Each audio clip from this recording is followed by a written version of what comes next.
Ladies and gentlemen, Us Against Alzheimer's co-founder and board member, Meryl Comer.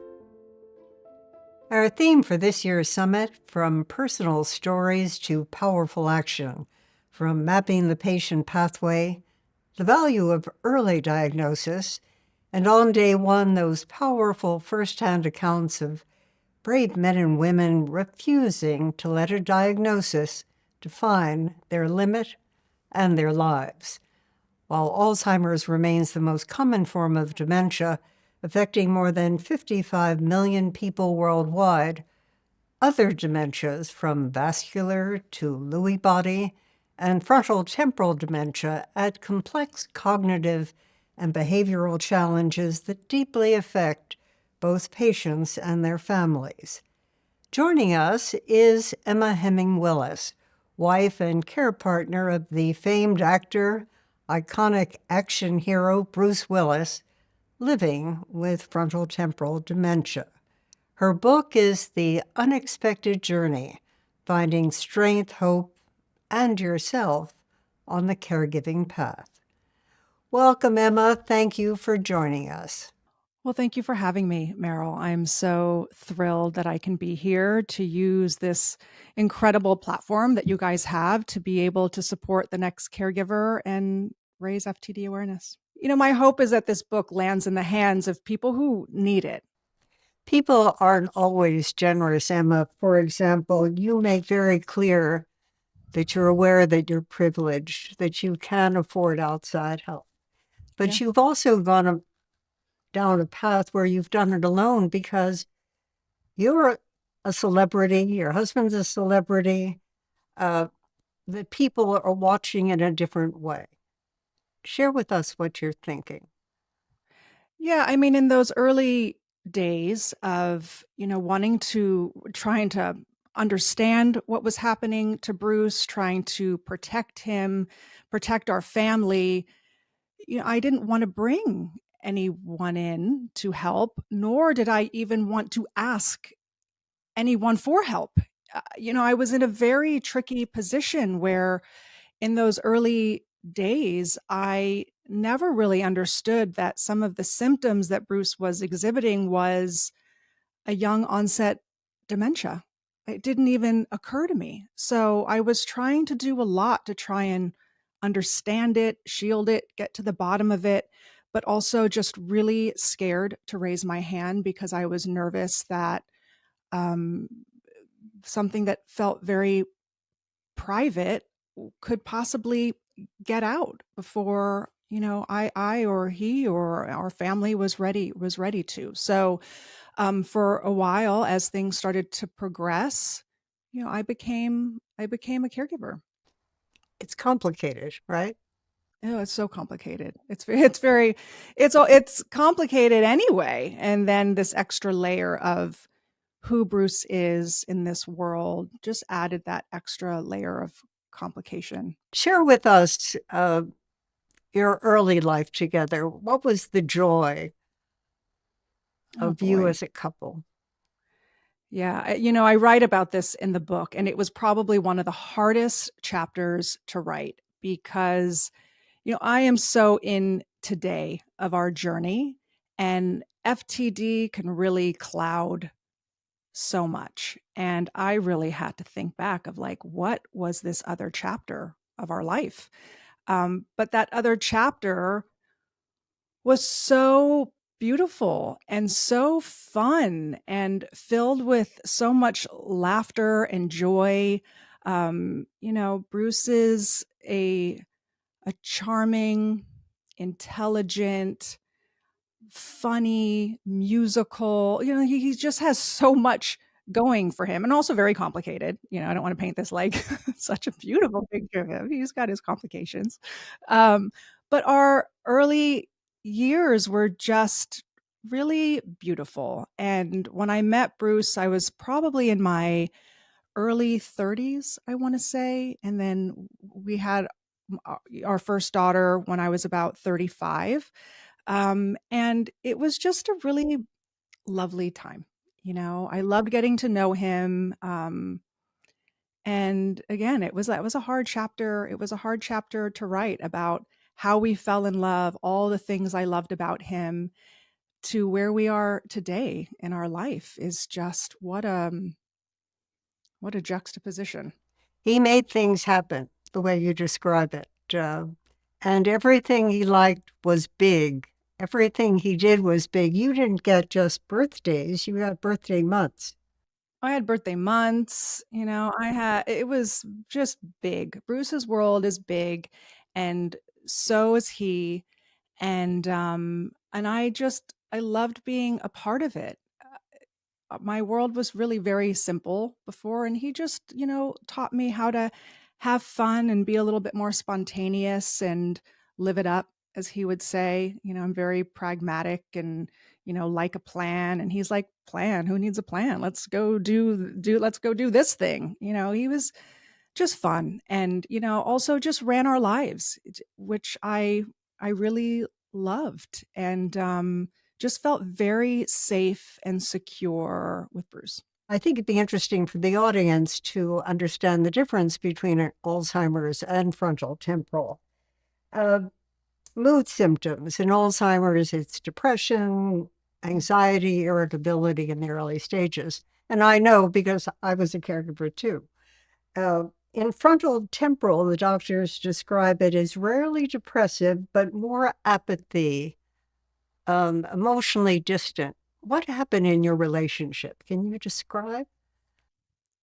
Yeah, it was so hard for me to figure out what was what. What I talk about in the book and what was, known was that Bruce lost a big majority of his hearing in one ear, filming one of the diehards. I think it was the first Die Hard actually, and he wasn't wearing ear protection, and he and fired a gun under a table, and it really damaged his hearing. And when we first got together, it didn't really seem to be a problem. But I started noticing years later that when we would be at dinner with the family, usually it was always Bruce with all of the girls, there's a lot of, girls in the family, a lot of daughters.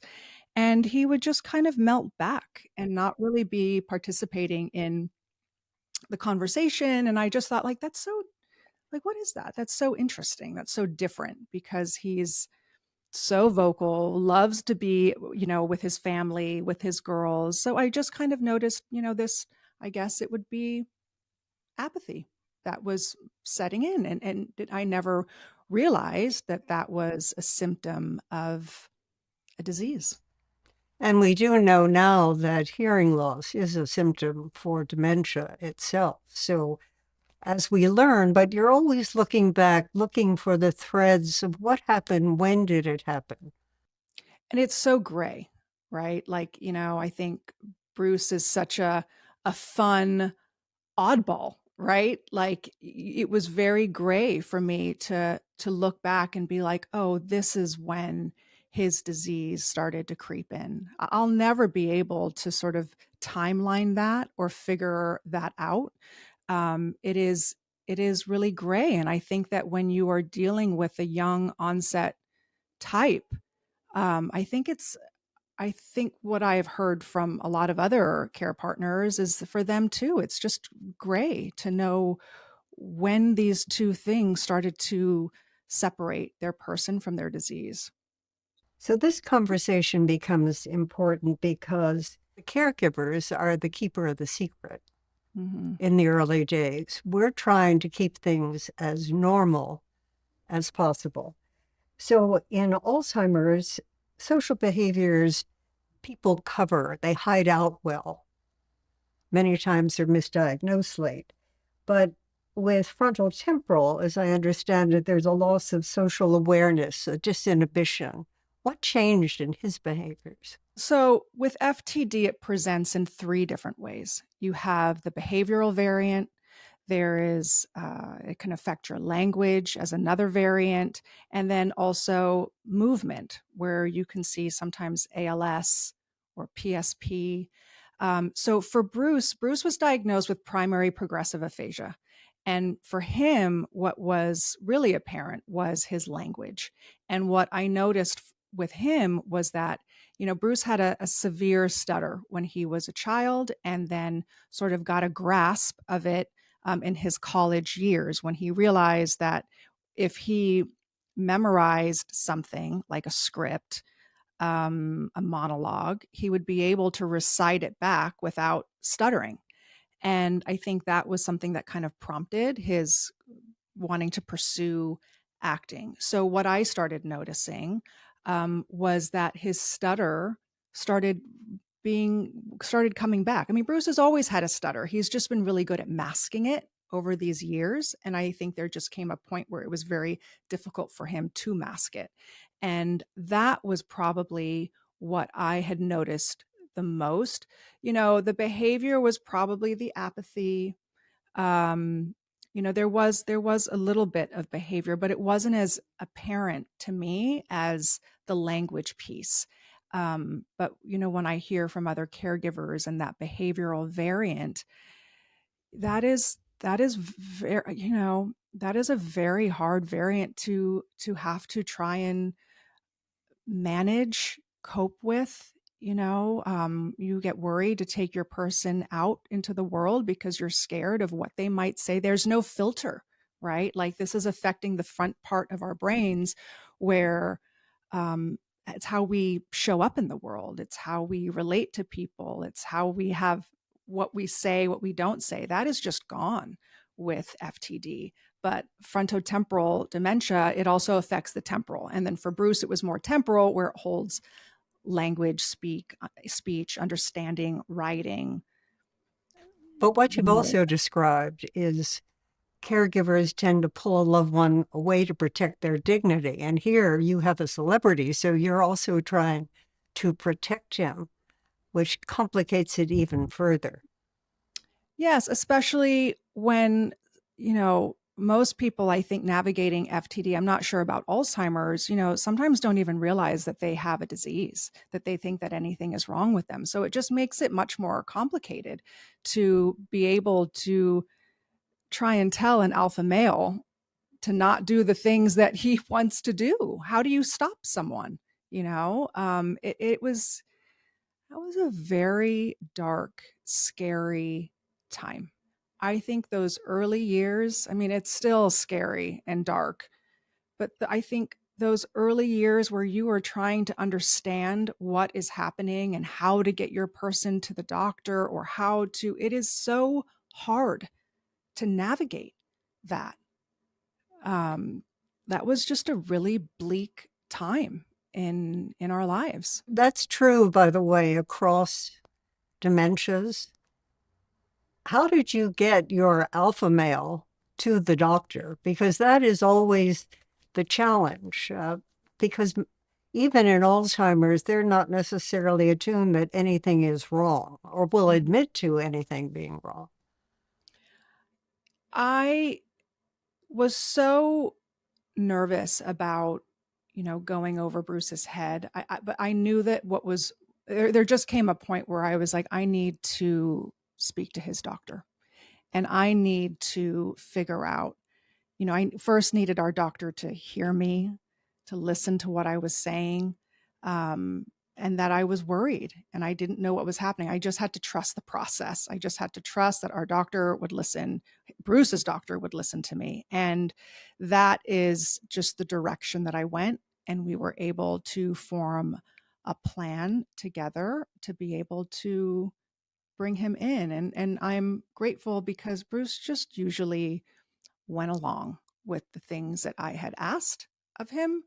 And I know it's not like that for everyone, but that was just the experience for me, and what worked for us. Take us to getting the diagnosis. You're handed a diagnosis. I don't think anyone, and for those of you in the audience who've had a loved one, I don't think you ever forget that moment when you're handed the diagnosis.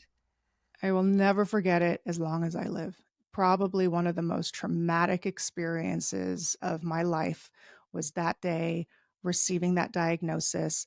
I really felt we were going in there, and I knew it was going to be the day. It was going to be the day we were going to hear what this was. And in my mind, it was young onset Alzheimer's. And we received the FTD diagnosis. And I had heard about different types of dementias. And when I had spoken to neurologists, they would always say to me, there's this type, and oh, FTD, that's the one you don't want. That is the worst of the worst. And I remember going into that office and hearing that diagnosis, and that was it. I felt tingles go up and down my body. And after I heard those 3 letters, I didn't hear a single thing. I didn't know what was happening. And what I do know, though, is that we left with no hope, no direction, no roadmap, nothing. Just to check back in a couple of months, and that was it. And I just thought, this is how you're sending us out? This is it? The most traumatic experience ever. How did Bruce react?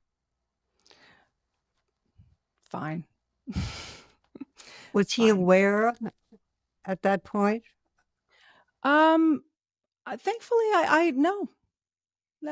I'm so grateful for that. I think that has been the blessing and the curse of this disease, is that I believe that Bruce has never tapped into understanding what FTD is, what this means for him, for our family. No. It tends to occur in men more than women, especially the bi-FTD, the behavioral variant. Walking away without a diagnosis, you never forget it, but it has caused you to be very brave, step out in ways that you might not have before. Tell us why it was so pivotal and why you now have a book to help others through this same circumstance. That day, as traumatic as it was, and once I was able to kind of peel myself up from the floor and realize that, I need to get my act together here. When one of Bruce's neurologists said to me, like, you don't want to become a statistic, because sometimes caregivers will pass before their loved one, and you need to get your act together. You need to figure some things out. And I was able to start assembling experts and specialists around our family to be able to support Bruce, myself, our 2 young children who were 8 and 10 at the time that Bruce was diagnosed, and just really figure things out. And I, went and took a deep dive into the internet, the World Wide Web, which is a really dark place to look up FTD. But, one sort of door led to the next, and I started realizing that I had so much incredible, valuable information that I was accumulating. And I knew that other caregivers out there could really benefit from the access that, that we have.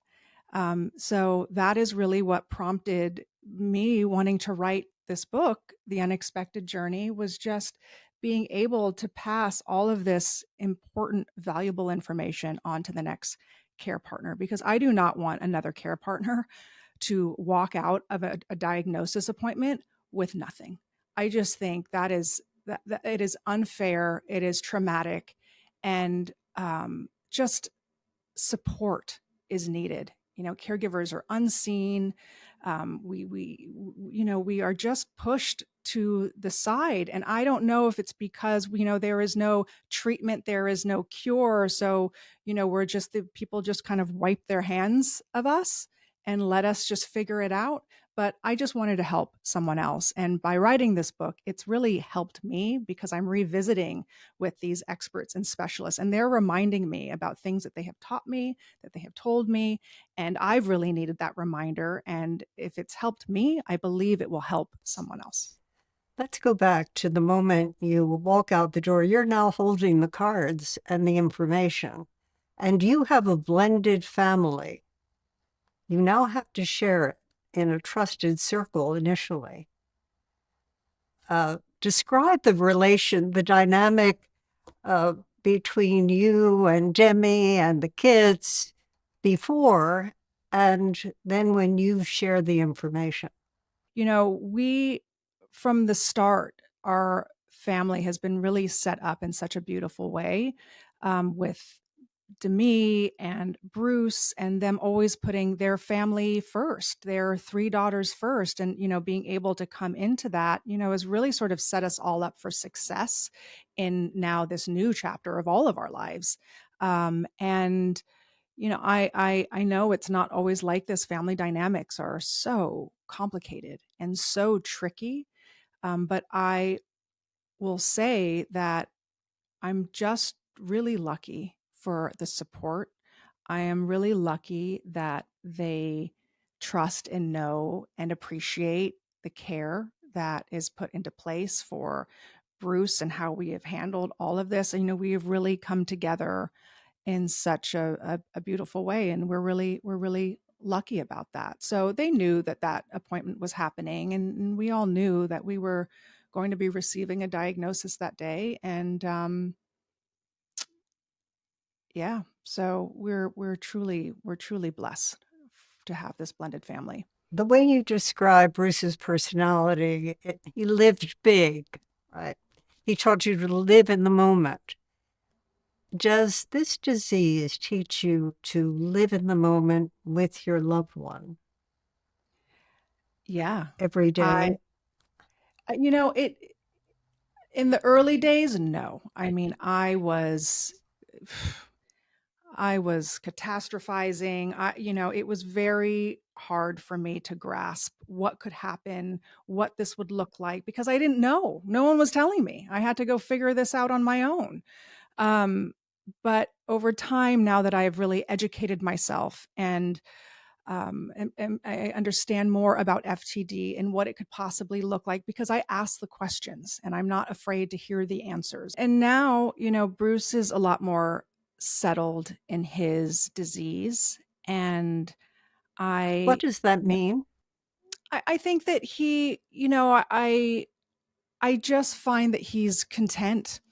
I think that things have really sort of balanced out in a really beautiful way for him. And I think it has a lot to do with my stress level is lowered. And I talk about this in the book. It's like your family, your person living with dementia, they are feeding off your Wi-Fi.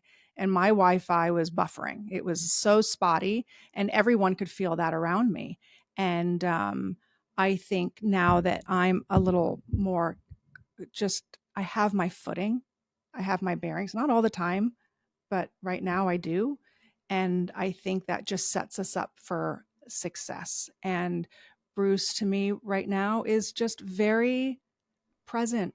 He is very present. He is not worrying about what happened yesterday. He is not thinking about what's going to happen tomorrow and a week. He is just present. And I love to be in those moments with him, just to be. And that is it's such a gift, especially for a person like me who is constantly thinking, worrying, wondering. It just brings me back to just to be able to be in these moments and just really enjoy him and this world that we have created for us and our family is really quite beautiful and profound. Does Bruce still know who you are, who the family is? Can he delineate? Does he know Demi? How does he respond? And does it really matter? I think that's the vast difference between Alzheimer's and FTD, where Alzheimer's affects the memory, I'm sure amongst other things, but with FTD, it doesn't affect the memory as much. For Bruce, what I see is his language, right? Like primary progressive aphasia, that takes away your words. So when I don't know how to describe it, but it's just Bruce lights up. He lights up, and he knows who we are. I mean, I know if I don't, I don't know. It's really hard to tell you. But I just know that there is a really massive sense of love and connection um, when we are together. It doesn't need language. Like, we don't need language. We have learned our new language and a way to communicate with Bruce as he communicates with us to his best of his ability, and you just adapt. Like, it is so incredible to see how adaptable we are as humans, and you just kind of roll with it. And it's heartbreaking. I'm not going to sit here and paint some beautiful, like, toxic positivity story. It tears me up. There's just not a day that goes by where I look at him and his disease and I think, like it just seems so unfair. Um, but this unfortunately is what it is. And I can sit here and be sad and in the grief and the trauma of it, or I can just really appreciate what is left. And he is here. And we have such a beautiful connection, maybe even deeper than before. I don't know. But it is, again, just very, it's as hard as this disease is. Um, there has also been so much beauty that has come from it. You talk in the book about reframing, and you've begun to describe exactly that. You have to live with them in their space, their way, whatever their reality is, you go into their world rather than fight their world. Yeah, I'm not trying to fight his world. I mean, his world is, again, very content, and being a part of that is, again, very stabilizing for me in a odd way. It just is. And with the reframe, I realized that I had a choice. I had a choice to make, that I could choose to be sad and upset, angry, resentful, all of these feelings that we have as caregivers. Um, I could also bring in joy and fun and laughter into our world, because Bruce would want that for me, for our two young children. He would not want to know this world that I was just in, which was just this very dark place. He would want to know that we were living it up and living full lives and being able to be and to have fun amongst um, navigating Bruce's disease. So it was a choice that I made, to be able to also bring in laughter and levity, and not just have this one note, because I'll tell you, it's all here. My grief, my sadness, when I think about it, it is just right here. It comes up straight away. you know it's just always here, but I can't live with that all the time. It's just not healthy. So I just have to learn how to, and I have learned how to balance this while walking through it. Patty Davis, President Reagan's daughter, reached out to you after the first announcement. What was her advice? I love Patty so much. When I originally started talking to Patty, it was Maria Shriver that says, "I have a book for you from Patty Davis, and I am going to drop it to your house." Patty really understands, one, the vast difference between Alzheimer's and FTD, but just to how to address this on a global scale. It's so wild, right? Like, Bruce isn't the president of the United States; he's an actor. But it was, I just felt like an instant connection with her. Patty just really has this no BS tone when it comes to caregiving and what it looks like and what it shouldn't look like, and she really tells it like it is. And I really appreciate that candor, where I'm a little more gentle. I don't like to rock the boat too much, but I like to bring my thoughts and ideas forward. But if it doesn't land for someone, I hope that they can find other things. But Patty's like, this is what you do. This is how you do it. Don't listen to anyone else. And I just love that. Sometimes I think as caregivers, it's just so refreshing just to have someone like tell you what to do. The fatigue that we have as caregivers when it comes to decision making, it's just non-stop. I just want someone, please just tell me what to do because I don't want to make any more decisions. But Patty has been an incredible just mentor and very firm. And I really appreciate having someone like that in my life. You also got advice from Teepa Snow, who is very well known in the dementia space as a counselor, and for her guidance. Best bit of advice you could share with our audience. With Teepa, oh my goodness. So Teepa was someone I found on the web. I was like, I know that there is an expert for everything, and there has to be a dementia care specialist. I didn't even know if that was even a term. And I kind of put in, dementia specialist expert, and Teepa Snow was the first person that came up. And I was like, she's the one. I am going to contact her. Teepa has been so helpful for me. She was the first person that I started talking to about caregiving, and she really helped me fine tune my skills and also be able to bring her in to help our formal caregivers, some who had never taken care of someone with FTD before, to really just kind of enforce and educate us on what care looks like for someone with FTD. Some really, interesting pointers that she said: remove all black doormats from your doorway, because for people with dementia, it looks like it's a black hole.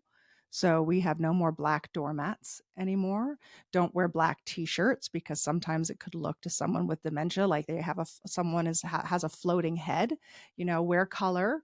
That's really important. Also, standing sideways when you are speaking to someone with a form of dementia, because when you are standing straight on, sometimes it looks very confrontational. And she gave these tips of, when you come in, like you just move your body sideways, and then you speak to your person. And I just loved these tips. It was just fascinating. I would have never have known any of that. Other experts and specialists, they really have a lot of different types of wake up calls for the caregiver that I think is really important for them to hear. I feel like in what I needed was permission. I needed the doctor to, one, tell me that I could become a statistic, and that the next conversation was that you need to bring in help. You need help. You cannot do this by yourself. And I really needed that permission. Um, and I think other caregivers do too, because I bringing in help for me felt like I was failing my husband. And I really wanted to be able to take all of this on by myself, because that is how I was raised, and I'm going to do this by myself, and I've got this. But I realized, in order to take the best care of Bruce, like, I needed to also take the best care of myself and our two girls. And that was something that is just fueled me. And I hope that this is what this book does. It gives a caregiver permission that they might need to hear, that they are not a failure when they ask for help, and that asking for help is your lifeline so that you don't become a statistic. What's painful to me is that you had to write a book coming out in 2025, and your experiences mimic what many of us in this audience have gone through with our loved ones years earlier. With no So support. nothing has changed. So I think this book will really be embraced by the caregivers. I do want to make one other point about FTD, is that it's often misdiagnosed as a midlife crisis, depression, or bipolar, because it's rare. And as I said earlier, typically in men versus women. But things look fine. which makes you question your relationship. You're shaking your head, yes, unfortunately. And it takes 2 to 3 years to get to diagnosis. Yeah, for some people even longer. I mean, even if you do bring your person in and they give them, forgive me, what's the Alzheimer's test? Is it the MoCA test that's given? Is that right?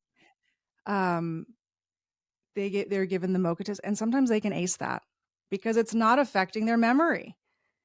So it's very hard to diagnose, and that is why it gets misdiagnosed. That's why this awareness piece and what I am trying to do with other advocates is so important, is that we need to let people know that it is out there, and that I really think that it is more common than we know. And it's important for doctors to, just understand that that could also be a possibility, not to just say, oh, it's a midlife crisis, or it's bipolar, or it's, X, Y, and Z, to maybe even think, what, well, let's maybe consider FTD. But doctors don't know about it. I'd love to go back to a point you made because you had 2 young children parenting through this experience. Yes. Yeah, I mean, for frontotemporal dementia, it strikes younger, just like young onset Alzheimer's. You are normally then raising a young family during that time.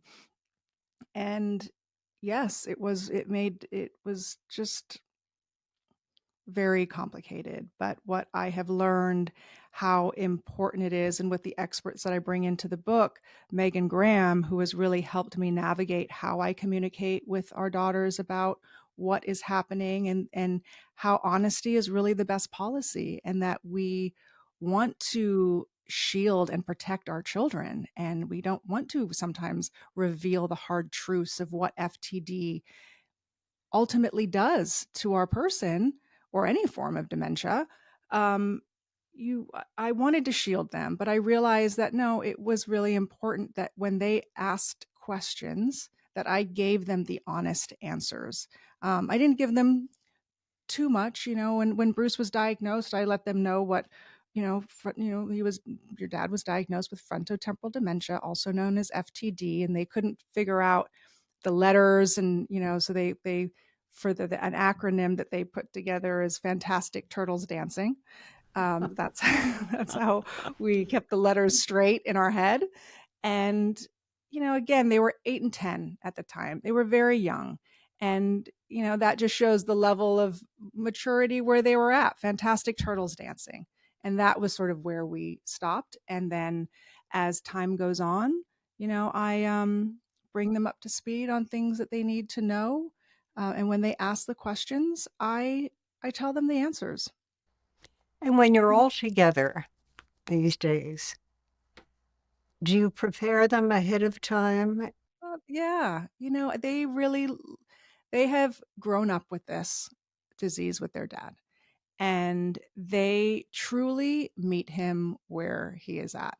And there is no expectation, and there is so much beauty in that. They can just be with their dad and be themselves, and that's fine. Of course, this is hard for them. And of course, this is terribly sad. And we talk about that a lot, about the things that, they wish that Bruce could be around for. Um, but he's just not able to. And we talk about that loss a lot. But at the same time, um, they have embraced it. The kids are so much more resilient than we give them credit for. And people, they used to say, people would say that to me, like, oh, they're going to be fine. They're so resilient. I'm like, shut up. Like, you don't know what you're talking about. I don't know how a child is going to bounce back from watching their father, lose pieces of himself. How does one bounce back from that? But they are very resilient. And I am in awe, and I'm so proud of them and how they show up. And yeah, children. Do you get rid of expectations? Do you just go with the moment? How do you Uh, live? yeah, there are no expectations anymore, which is beautiful, actually. I think when you're married, you have such high expectations for your partner, right? Like you want them to do this and that and this and whatever and all the things. There is zero expectation. Ambiguous loss was a phrase, a term that I kept hearing as I started, moving through this world of dementia. And I'm sure many people in the audience have now heard of it too. But for people that don't know, it was coined by Dr. Pauline Boss. And it means that your person is physically present, but psychologically not. And once I learned that was a thing, you're grieving while your person is still alive. And that just feels terribly unnatural. But that is what we do while we are navigating the world of dementia. Our children were so young. And I started to realize when I looked back that they were not having a normal childhood. They, we couldn't, sorry, I'm just going to start crying again. Um, they couldn't have play dates. They couldn't have sleepovers. I kept so many people away from our home. And our home had to become very tailored to Bruce and his disease. And what dementia plays out very differently in people. They say if you've seen one case of dementia, you've seen one case of dementia. So it's not one size fits all when it comes to dementia. And what the disease needed was routine, quiet, a very serene atmosphere. And I was creating something that worked for Bruce, but yet just not working for our children. And I knew that Bruce wouldn't want that for our girls. He's such a family guy and so loud, right? Like there was always music blaring and he's got his harmonica and he's walking through the house and laughing. He's just such a just big personality. And our house was always filled with music and fun and people, and that all just kind of went away as his disease started to progress. And I realized that like Bruce would not want our girls to be living in an environment that was tailored to him. So I had to make this really hard decision. It is still just unfathomable, really, but it was the right choice for us to be able, sorry. No apologies. Caregivers go through this. We've tried our best, but no one who's done it, Emma, questions when someone says, we can't do this anymore. It doesn't work. We were able to find a second home for Bruce close by where he has the appropriate care. And, I just knew that it was time to have a home that was tailored to our children's needs. They're now 11 and 13. It's only been a few years since his diagnosis. But, we have these two environments that are so beautiful. Um, our home and our second home where, we have our stuff there and we're there all the time. And, it has become more of a space where more of his family and friends can come over. That home has become just this revolving door of just more. And that makes sense, obviously, but just the possibility of more people coming through than me micromanaging all the things and trying to control, and it just was it just wasn't working in the end. But now we're in a really beautiful position, and we're so fortunate. We are so fortunate. And when I say that Bruce is content and we're in a really good stable part of his disease right now, I think it has a lot to do with this setup that we have, that works really well for him and works really well for us. And so as hard as it is, I am so proud of what we've been able to do, and the care that we have been able to put together for him. It has made the world of difference. You write in the book that you think he'd be proud of your writing this book, Yeah.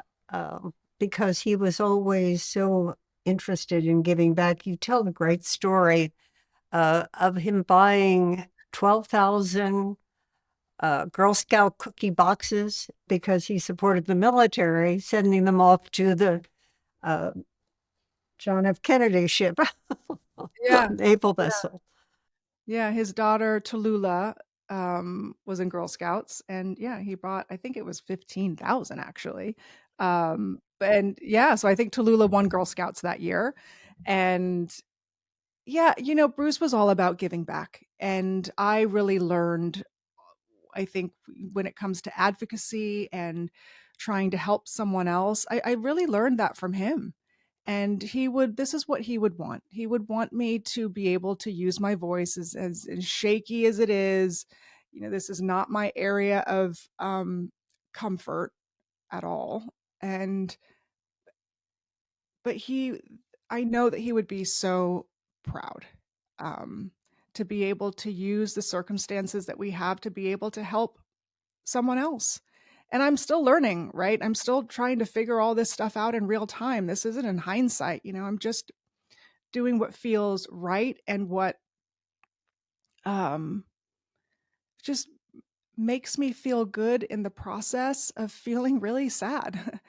uh, Being able to help someone else is like the reframe, right? Like it's, living this disease, I just couldn't just be in that. I needed to be able to do something really good with it. It's something good needed to come from something so terrible.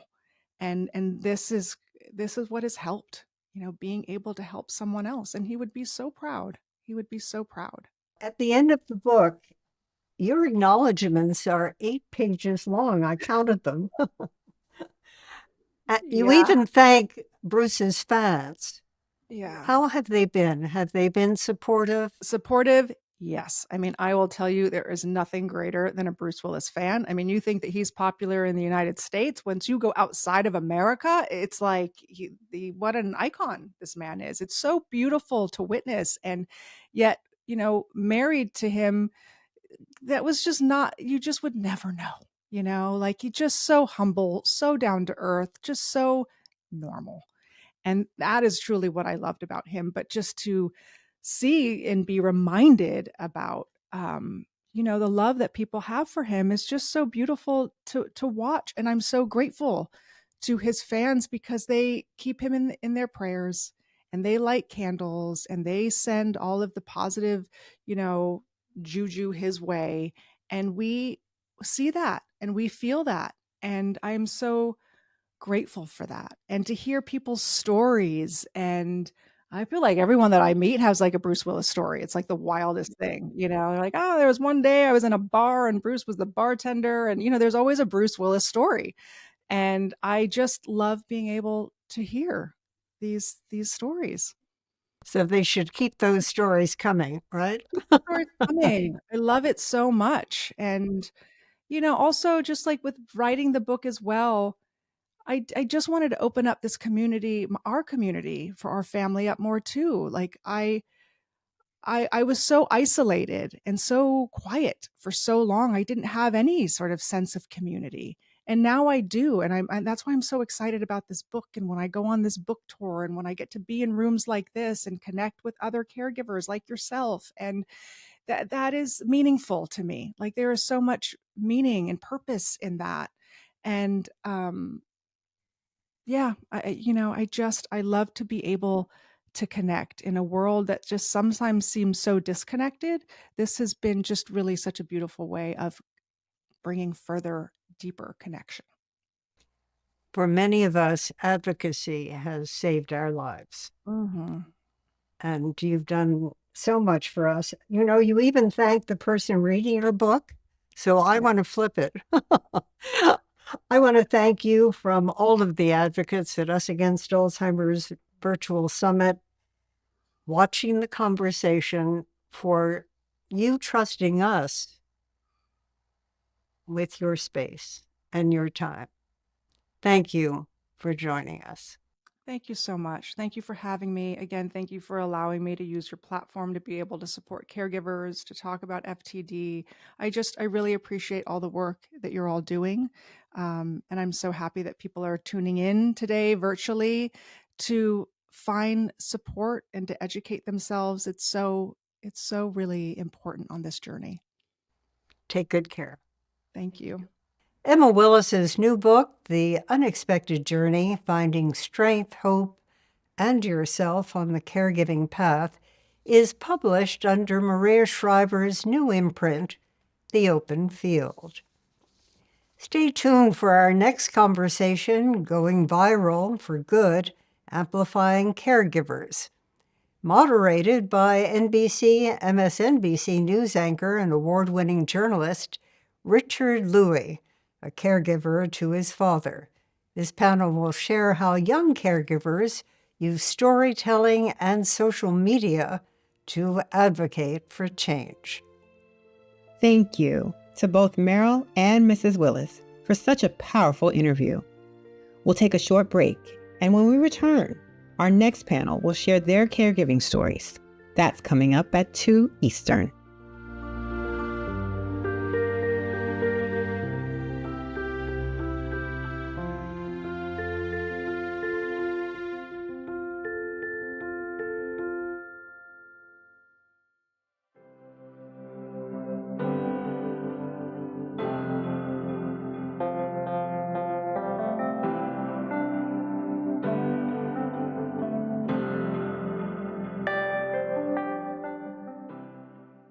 I'm Meryl Comer. I have been living in the disease with both my husband and my mother for 24 years. I was their at-home caregiver, like so many women today, forced to leave their careers to take care of a loved one who's sick. There was such stigma around the disease that no one came forward. And now it's important that women come forward, because we're not only 2/3 the victims, we're 2/3 the caregivers.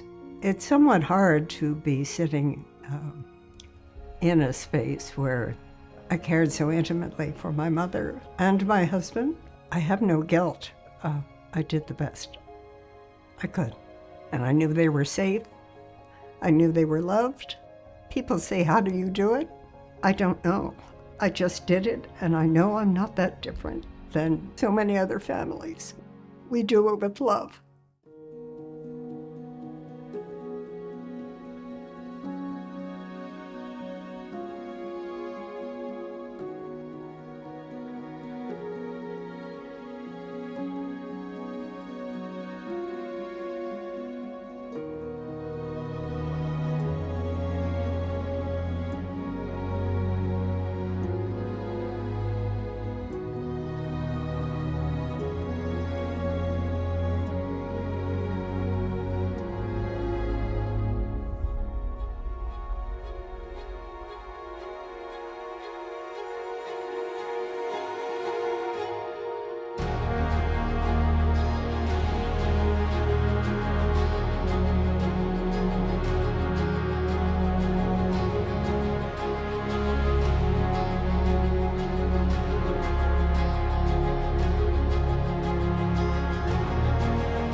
When caregiving begins, advocacy often follows.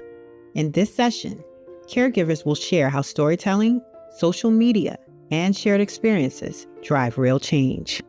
We'll discuss how support systems for families everywhere is being reimagined and how social media can make a huge difference. How are young caregivers using storytelling and social media to advocate for change? And how are their voices helping to build stronger, more supportive systems for families everywhere? Anchor and journalist Richard Louie from NBC News and MSNBC first shares his story. If you want to be working in my profession, you do not ask to work fewer days. You do not ask to be on TV less. But at least I could still do what I love to do in work and still do what was most important to me, which was to care for my father. I know I'm lucky. This day, we just have some new information on the breaking news story, the mass shooting coming out of El Paso, Texas. I will work from Friday to Sunday, finish at 11 p.m. on Sunday. Monday, I'd get up, go to the airport, and then arrive in San Francisco, door to door, 10 hours later. And then on Friday morning, I'd get up, fly back to New York, go to work. And that was the way it was in the beginning. Now that he's in assisted care, I don't come back as often. I come back maybe once every 3 weeks or twice every 4 or 5 weeks.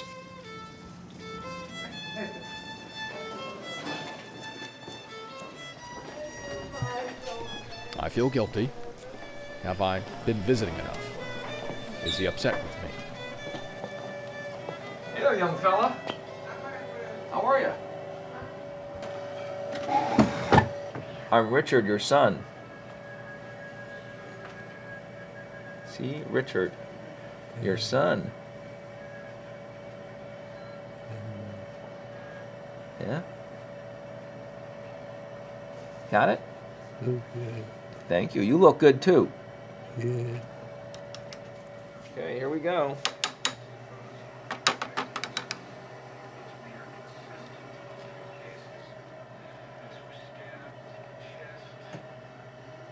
I try to give him comfort.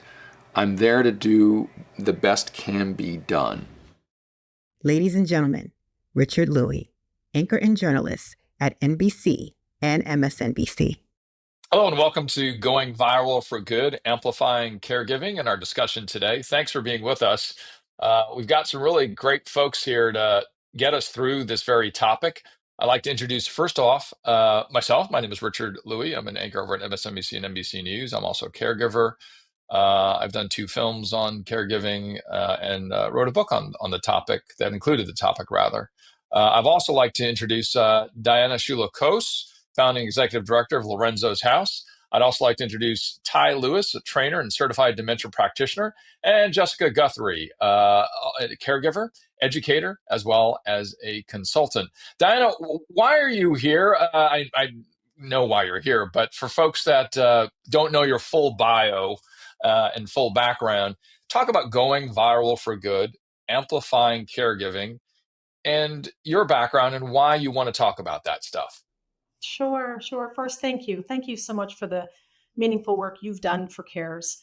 And thank you, Us Against Alls, for inviting me and Lorenzo's House into this space to give us this platform. I'm here because I got lucky with love, and I found my husband, Lorenzo, who was kind and humble and smart and good. And we got lucky with a couple kids. And when they were 9 and 13, brain change showed up in our home. And we knew nothing of this. We were completely caught off guard. And today I'm here to be a part of this story and to tell how our story, how our family navigated this, and now how Lorenzo's House is bringing light to families everywhere who are navigating younger onset dementia. Thank you so much, Diana. And I think we all have that nexus in our background. Ty, good to see you, and tell us about yourself. What did I miss? I missed a lot, I'm sure. What did you miss? So I am here because I want to share my story. I am not only a certified dementia practitioner, but also the caregiver of my mom. I've been the past 6 years. And so sharing my story and making sure that I am being vulnerable and showing people what it's like to be a caregiver is the reason why I am here. Thanks so much, Ty. And Jessica, we've got to sit and talk about your journey in over the last year. Tell us about this idea of amplifying the story and your tie into caregiving specifically. Yes. So I became my mother's full time caregiver at the age of 26. My mom was diagnosed with early onset Alzheimer's disease when she was 65 years old. I'm an only child. She's a single mom, and it was truly just the two of us. At the time, I was living in Dallas, Texas, and she was in Virginia. So for the first half of my caregiving journey, I was long distance. I was doing everything while trying to work full time, be a young adult full time, all the while preserving her dignity and honoring the journey that she was on. We fast forward, it's now been 10 years and 11 months while I have been her full time caregiver, and she is now living with the most advanced stages of Alzheimer's disease. But I am here caring for her, giving her every sip of water, every bite of food to ensure that she is thriving in this current stage that she's in. I started sharing my journey because, as I said, I was 26 years old when I became a caregiver. My peers were not talking about caregiving. My peers were not talking about the ways in which we navigate dementia, but I wanted to make sure that I was elevating my story to normalize that those of us who were younger were also caregivers so that people would see us not just in the workplace, but in truly carrying the mantle of navigating the healthcare system, navigating the realities of trying to do it all while still having lives of our own. So let's stay with that for a second, Jessica. This idea of young caregivers, you were 25, 26, and you know, that is not something that people equate with caregiving. Yet the numbers are quite large. When we look at children caregiving, we're looking at 5 to 10 million in America. That's 17 and younger. When we look at those who were your age when you first started, right? Uh, Millennial and younger, we're talking about half of all caregivers in America. That if the number's 100 million, that's 50 million. We clearly have a perception gap, don't we? And tell me how you decided you were going to get through that, because I know we all felt like we were alone. Me as a caregiver of my father and now my mother, that is something that when I first started, I was like, golly, I guess I'm the only, I mean, we're the only ones going through it on 16th Avenue where I'm sitting right now. Um, how did you stage that for me? How did you figure out, oh, I'm not alone? And how long did it take you?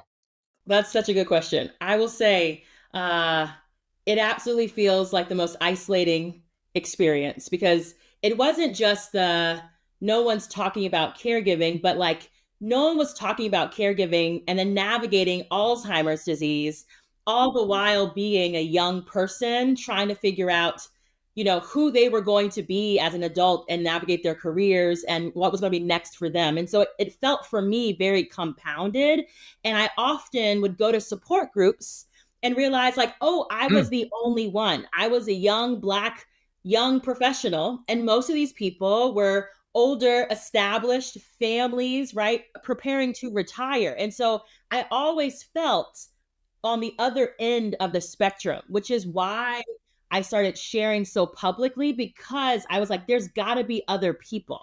And so I think it actually took me a good like year and a half to feel comfortable sharing out loud and being vulnerable about the reality of my experience. And what I found when I started sharing on social media was that there are people like me around the world, people like me who are, navigating insomnia and unable to sleep because their brain is going a million miles a minute. People like me who are trying to figure out, how do I pay for the realities of this disease, right? Like people like me who are determining, like, do I leave my job, but I have to keep working, right? Like, so it Or was down the honestly, road, or they were exactly, probably, I mean, they could have been around the corner, right?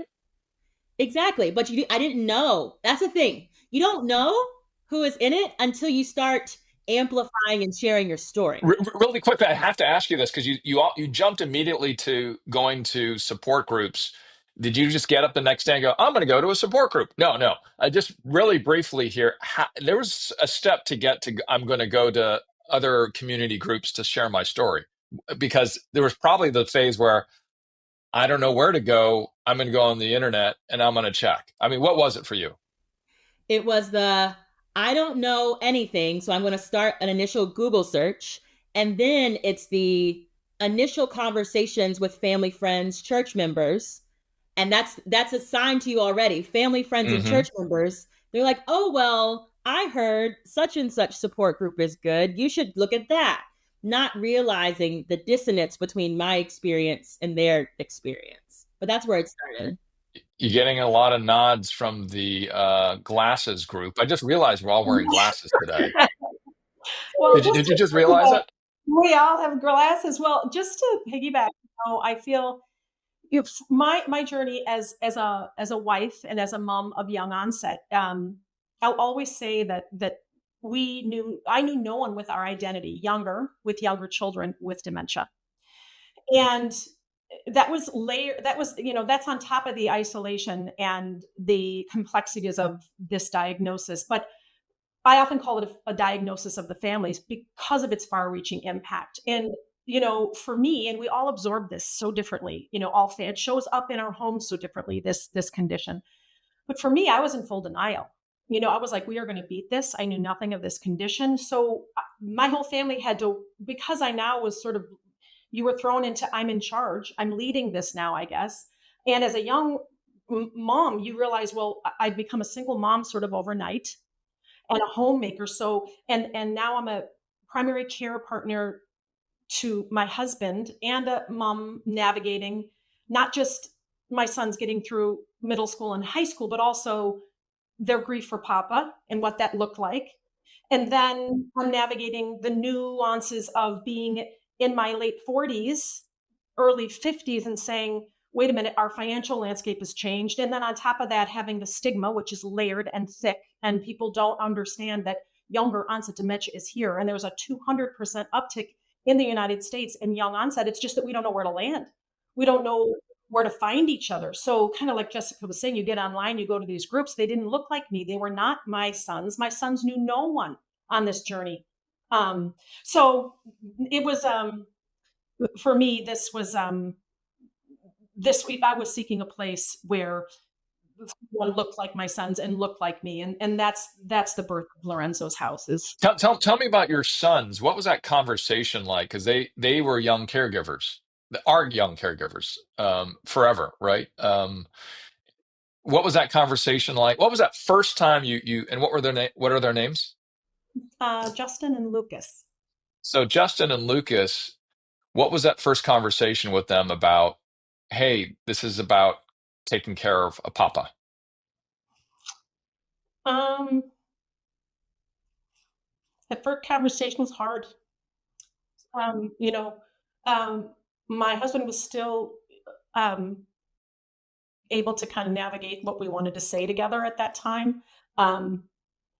They were so young. So we shared just bits and pieces. At 9 and at 13, we shared bits and pieces. We sat in front of our little living room space, in our little family room space, and we said that Papa's sick, and things are going to change, and we don't understand this. This is new for us, and we all bought these little boxing gloves, put them around these necklaces with boxing gloves, and we said we're going to fight this as a family, and then I think what I noticed in our sons, and what I think as a mom, I think maybe I can see it now, not at that time, but not only to witness our sons lose their dad in this way, I realized they were also losing the mom they knew, right? So they're navigating, trying to be a kid and let go. And do I want friends at the house? Do I just want to make the ball team? And I've got Papa who's changing, who was my everything. And I've got Mom who was kind of a good time. Maybe she's not as good of a time as she used to be.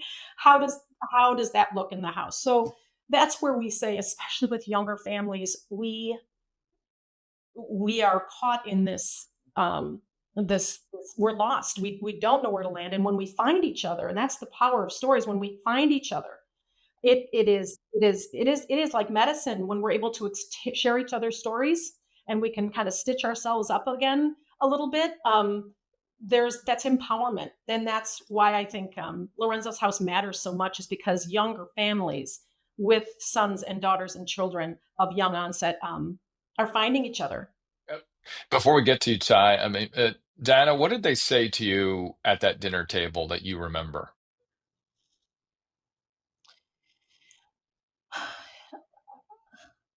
I don't know if there was so much of a conversation. That in part there was a bit of an understanding, because their dad was starting to detach from from Justin and Lucas, right? That's so deep. That's so deep. And that was confusing.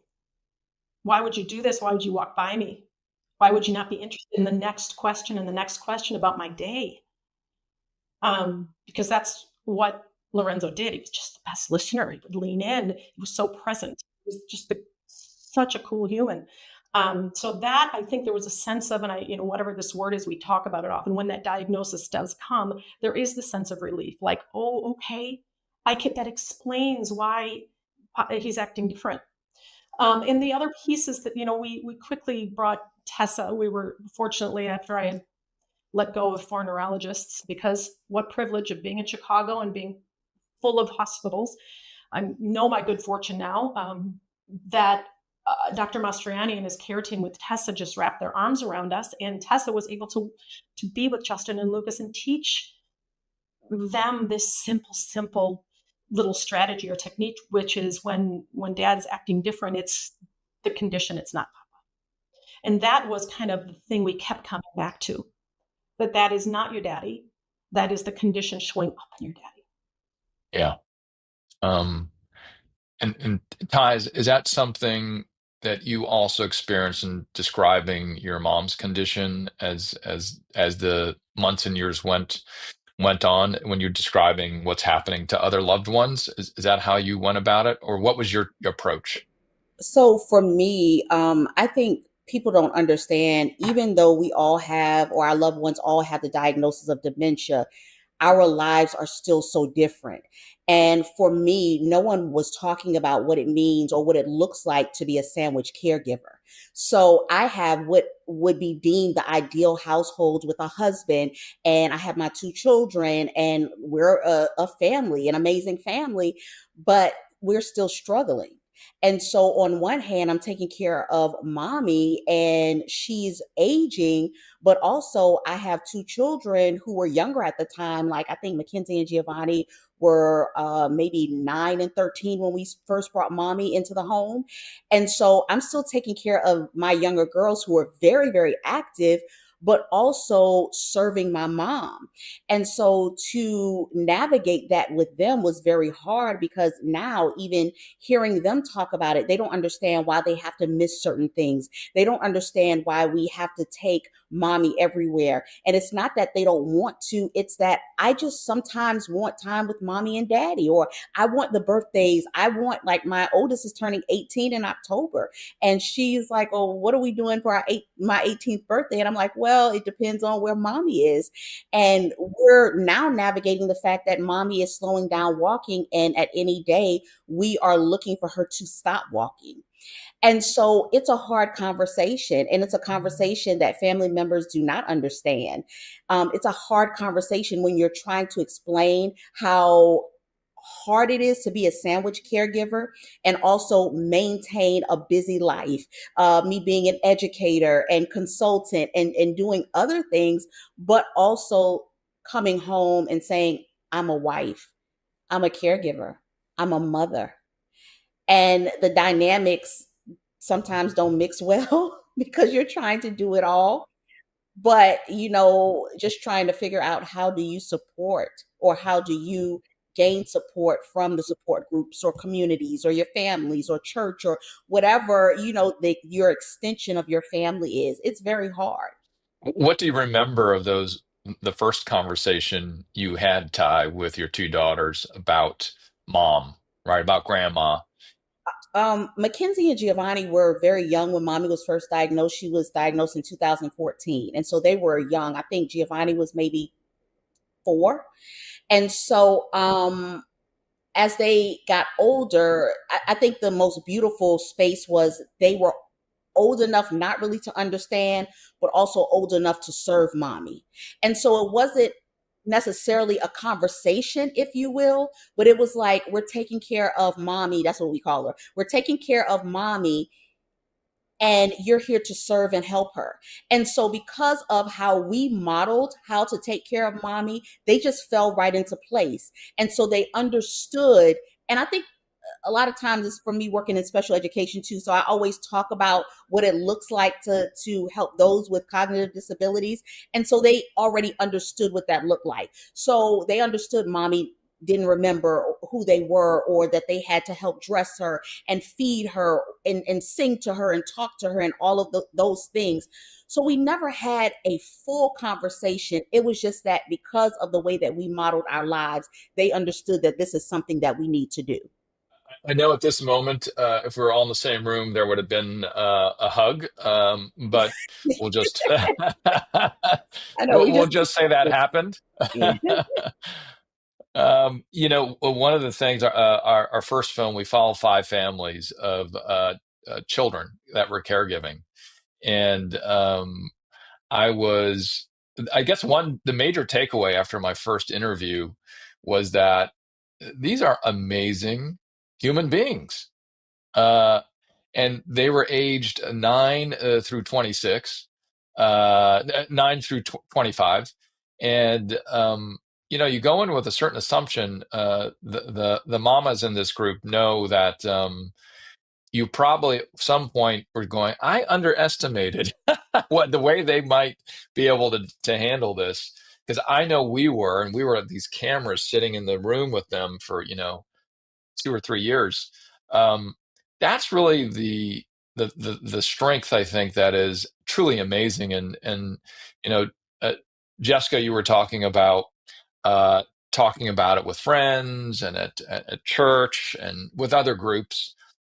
When did you realize, wow, I really have this strength that I didn't know, despite whatever age might say, or stereotypes might say, I've really got this power that I didn't know I had. That's such a good question. And when I look back, I think I can honestly say every major transition, I had a moment of, I can't believe I just did that.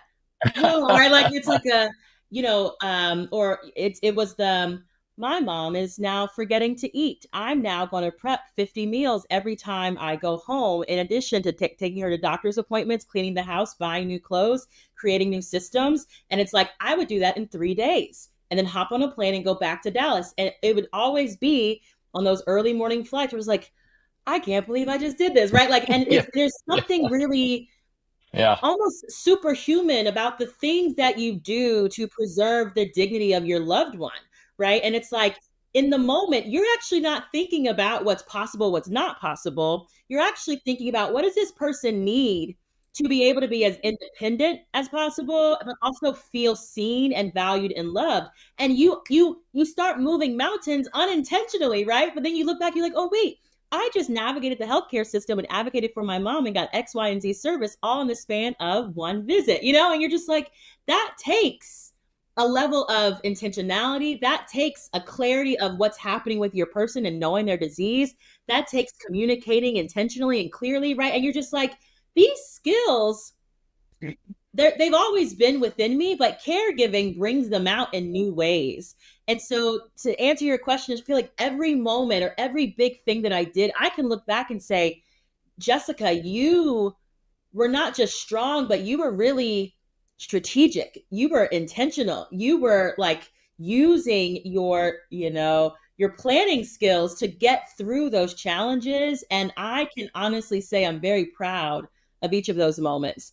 What I will say though is that I did not necessarily see them in the moment. And I think that that's a big thing for all caregivers, is that like, you're just going, you're just doing, and it is easy to be like, oh, woe is me. This is so hard. This is so heavy. This new thing is happening. And in the midst of it though, I just encourage everyone, including myself, to just pause and be like, but what am I proud of that I did today, because you are the only person that's actually helping your loved one feel seen, valued, and cared for, right? Like, you are their eyes, ears, and mouth. And it is only because of you that they're still here. And so you don't see it in the moment, but you are the lifeline. I was and am the lifeline. And that in itself is really powerful to think about. You did okay, Jessica. You did okay. Sure. Ty, Diana, pipe in. So for me, I think the biggest lesson that I'm learning, it's not about strength, but it's about grace. The grace and your ability to do the things that you don't think you can do, and the things that are impossible, but you are graced to do it. I often tell people, I don't ask the question, why is this happening to me, but what is it doing in me? And when I look at it through those lens, when I say, what is this doing to me, then I can shift my perspective. And that perspective makes me feel more grateful. And so I can't balance it all. I can only do what I can do. That's what I always tell caregivers. People say, well, how do you balance it so well? You're doing 50 million things. And I'm like, it's not about balance. It's about the grace in order to walk this journey out. I truly believe that you have to be called to do this. Everybody can't do this. Certain people say, well, you make it look easy. No, it's the grace over my life that allows me to do this. And so, just like Jessica said, if people could peek into our lives and see the things that we're really doing, from running a tutoring business and having meetings, to go in to make sure mommy went to the bathroom and feeding her, taking my girls to dance and whatever else they have to do, taking care of myself, making sure I'm a good wife, all of and cooking, like Jessica said, meal prepping. People don't see it takes about 5 hours to meal prep or more.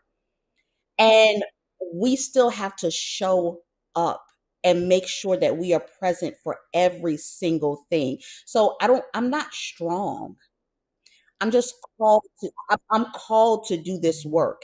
And I believe, because I am called and because I have the grace, it looks like it doesn't take a lot of effort, but we just do it so well because of the grace over our lives.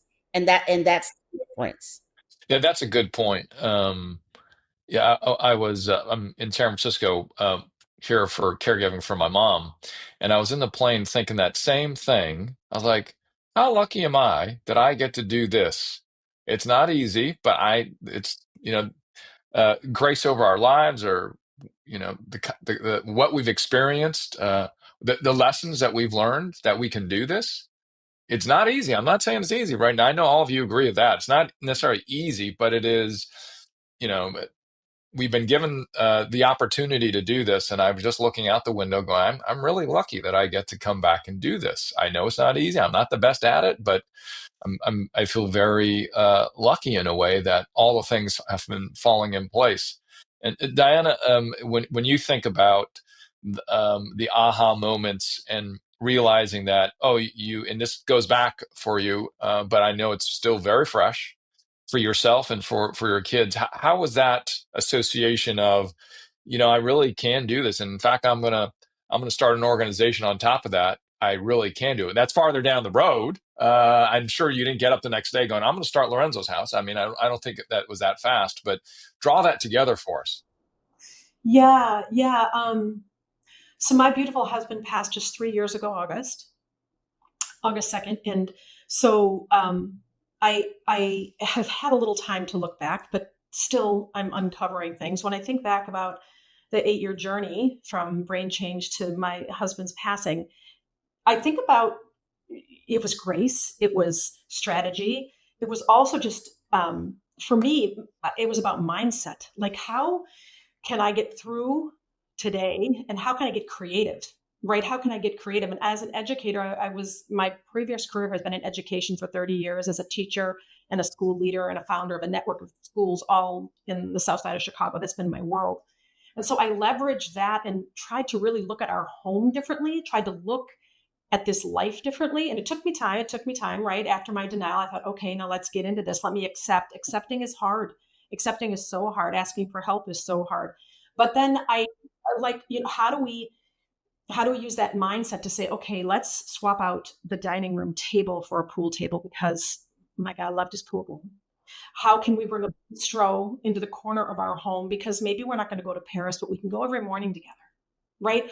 How can we creatively use improv? And our kids, like, how do we practice improv every day to just shift that narrative and to validate everything that we can create the narrative in the home. So all those little Improv. stuff. Yeah, improv. Improv. Are you with me on improv? Raise your hand if you've used improv in the home, because it's just yes and whatever my Lorenzo would say would be yes, and that is a great idea. And yes, what are we going to do next with that? And yes, let's talk about it later. These are strategies. So I feel like those pieces sustained me. And then of course, there were times when, you kind of can't get up. You're on the, I don't know, closet floor, and you remember, no way can I, I don't know if there's an end to this. But the transition was just really, truly that I was astounded that I couldn't find anybody who was younger kids with dementia. And I'm in Chicago. And while there were a few bright spots here and there was no place that was unapologetically younger onset families, and specifically kids. And to this day, I feel like our young people, and what we're finding at Lorenzo's house, that it is our young people, it's these hidden voices in dementia. It's those hidden stories of dementia that are in our young caregivers. And especially the ones who have watched this and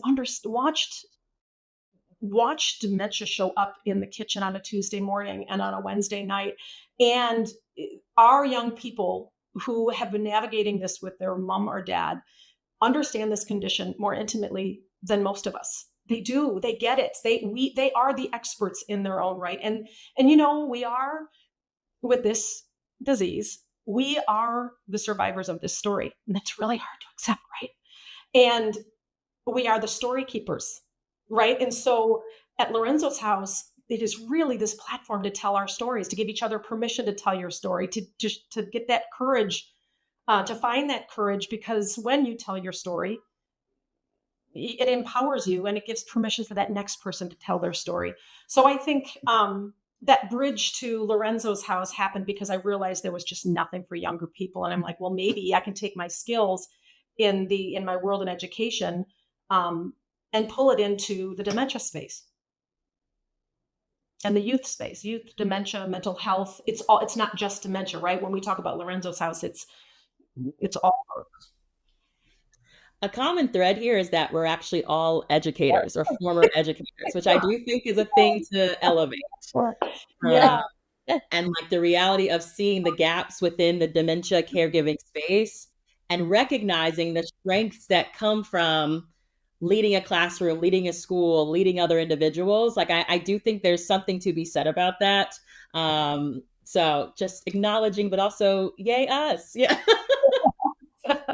That's cool. That's interesting. Yeah. That is great. And thank you for being educators. As a journalist, we often hear folks saying, I'm a storyteller.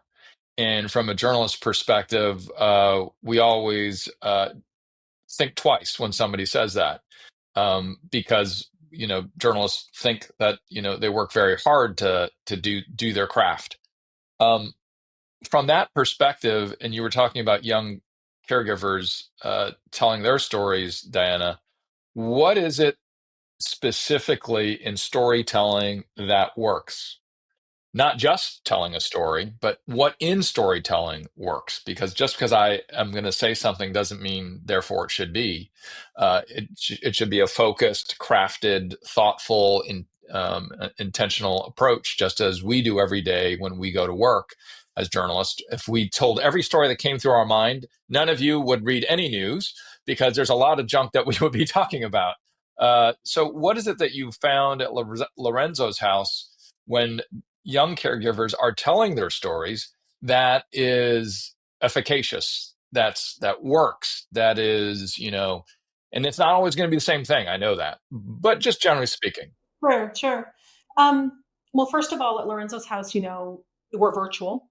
We're in 50 states and 21 countries, and we find each other in these Zoom rooms. And sometimes there's a meetup in different cities, but let's just state that we're this virtual global organization, uniquely and unapologetically for the sons, daughters, and children of young onset. And we are now building out what's called this next gen movement, and a portion of it is about this story. It's called what they call it, storytelling for dementia justice.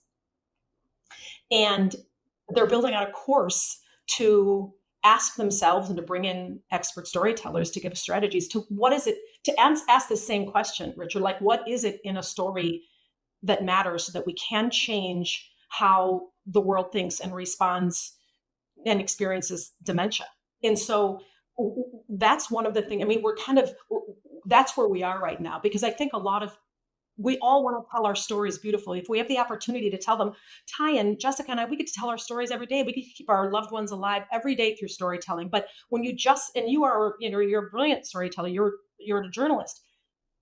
But I think it's about being able to peel back and to pull stories from people, just like students when it's college essay time, right? Like, what is in me? What was that experience like? So we're giving young people that platform to tell a story that resonates with them. And I'll tell you, to hopefully answer your question, I think a little more clearly, is that I think the first thing inside a story is that when a young person is able to find that vulnerability and able to put on paper pieces of what's shaped them and how their world's changed and how this chapter of their life has shaped them, they are healing themselves. And it's truly about the healing that I think matters. And if that healing's happening here, then I think what's happening is you're imparting a piece of yourself and you're raising awareness and you're building empathy and you're building a world where we're meeting dementia without silence and invisibility and shame. And I think that's what storytelling can do. And so, but I don't think anybody can just do it. I think it's, and yes, we can do it, but to your point, what pieces of the story resonate with the world? But that's really exactly where we are in our growth at Lorenzo's House, is getting young people together through this next gen movement to say, what do we have to say? What do we want the world to know and understand about younger onset dementia? Because we're the storytellers. So let's go out, but let's be organized and let's be aligned. And what does that look like? And not everybody wants to tell their story through words. We've got Frankie in Scotland who's telling her story through film. We've got Erwin in Connecticut who's telling her story through these gorgeous portraits. There's storytelling comes in different forms and shapes, and Grania through poetry. So yes, I could go on and on about what our young people are doing, and it's such an important question. What about you guys, Jessica, Ty? For me, storytelling is important. I rested this. People don't care. People don't buy what you do. They buy why you do it. And so for me, it's always the storytelling is my why. Why am I doing this? And it's all about the work. And what does the work produce? The work produces for me and for the people in my community connected to me, faith and hope. And so I'm always saying there is more. And so if your story is crafted in such a way that I know that you see me doing this, but also there's always that conjunction that connects the two pieces, but you can do this too, then people will be more comfortable. They will grow in faith and hope. And your story will not just be a story, but it will be actually a life that's walked out well. And so that is the purpose for all of this, not just to have a platform, but how well am I walking this thing out so that at the end of the day, and this is the story that I tell, at the end of the day, when the work is finished and my mother closes her eyes, how well did I do walking her into heaven? That's the end. That's the end. How well did I walk her into heaven? And because I did it well, it's impacting others. It's opening doors for people to see that, yes, I can do this. And even though it may be hard just a little bit, I still can carry on, and there, like, I can develop long suffering and endurance and patience and love and joy and all of the fruits of the spirit that people can't see because they feel like they're crushed under the heaviness of caregiving. And so that's why I tell my story, so that people can see that on the other side there is hope. I love that, Ty. I think storytelling doesn't have to be complicated. In fact, storytelling is powerful when it truly comes from the heart, when it is deeply rooted in not just vulnerability, but like sharing both the ups and the downs and the frustrations and the joys, the pain and also the celebrations. And I think that that's honestly what people desire and need to hear and see. And I think that's what has allowed for our community to grow the way that it has, is because people finally said, like, oh, I was able to see myself in your story, or hearing you actually talk about the frustrations of hospice or incontinence actually gave me the words to now advocate for myself. And so I think that the power in storytelling is like, by me sharing my story, it almost gives permission for others to also share their stories and for their voices to be heard, or for them to speak up and advocate for what they need to be able to care for their loved one. And I think that that's the piece that I have found to be the most rewarding part of sharing so publicly. I also think, just selfishly, is that I did not see, nor do I continue to see, enough Black and brown women who were under the age of 40 talking about care and being elevated as experts in care. And I deeply believe that if I don't speak up and hold space to not only just share my story, but make space for other stories to be heard, we're going to have a false understanding of the realities of what it means to navigate dementia, what it means to be a caregiver in a world that is so multicultural and so diverse. Everyone deserves a seat at the table. And I deeply feel called to share my story, so that's not just representation, but it's like I am stepping through a door so that others feel valued and seen and connected, so they know that they're just as important. They deserve to be a part of studies and deserve to be elevated just as much as the next person. And that's deeply important to the storytelling aspect too. Clearly, for our audience, these three have not thought about storytelling and why it's important. One of the takeaways that just to reflect on the question that we are all just discussing, um, I appreciate stories that folks have thought about, have marinated with, that have walked with, that have sat with and poured over. That's like 80% of the ones that I appreciate, and it can come in all the different ways that you all just described. And sometimes those stories will be, the 20% will be not thought about, and just very much from the heart or the brain or the time of the day. But I think the best ones, no matter how we express it, are 80% of the time is when we really take the time to sit with it and understand all the questions that you three posed, and all the answers and structures that you posed as well. And that idea that we can understand the beautiful fabric of caregiving is something that certainly, as we look at the power of stories, is something that's really strangely binding. Doesn't matter which side of the aisle you're on. It doesn't matter whether you get up on the left side or the right side of the bed. You have big feet or small feet. Everybody just seems to, when I first met Jessica and we were sitting on a panel together, it was like, I heard her story and then I felt like we knew each other for years. And and all of you know that, right? As soon as, like, when I go to an Alzheimer's event, I never have hugged or talked to so many people for so long in my life. And I remember the first one I went to, I was like, and my dad was a pastor. I was like, this is like going to church. I mean, it's an Alzheimer's event. It's true. And It's so but even at church, we didn't talk that openly at church. So maybe it was even better than that. I don't know. I mean, it's really amazing what Yes, this thing turns out to be. it really is. Oh, I will so second that. I've never thought that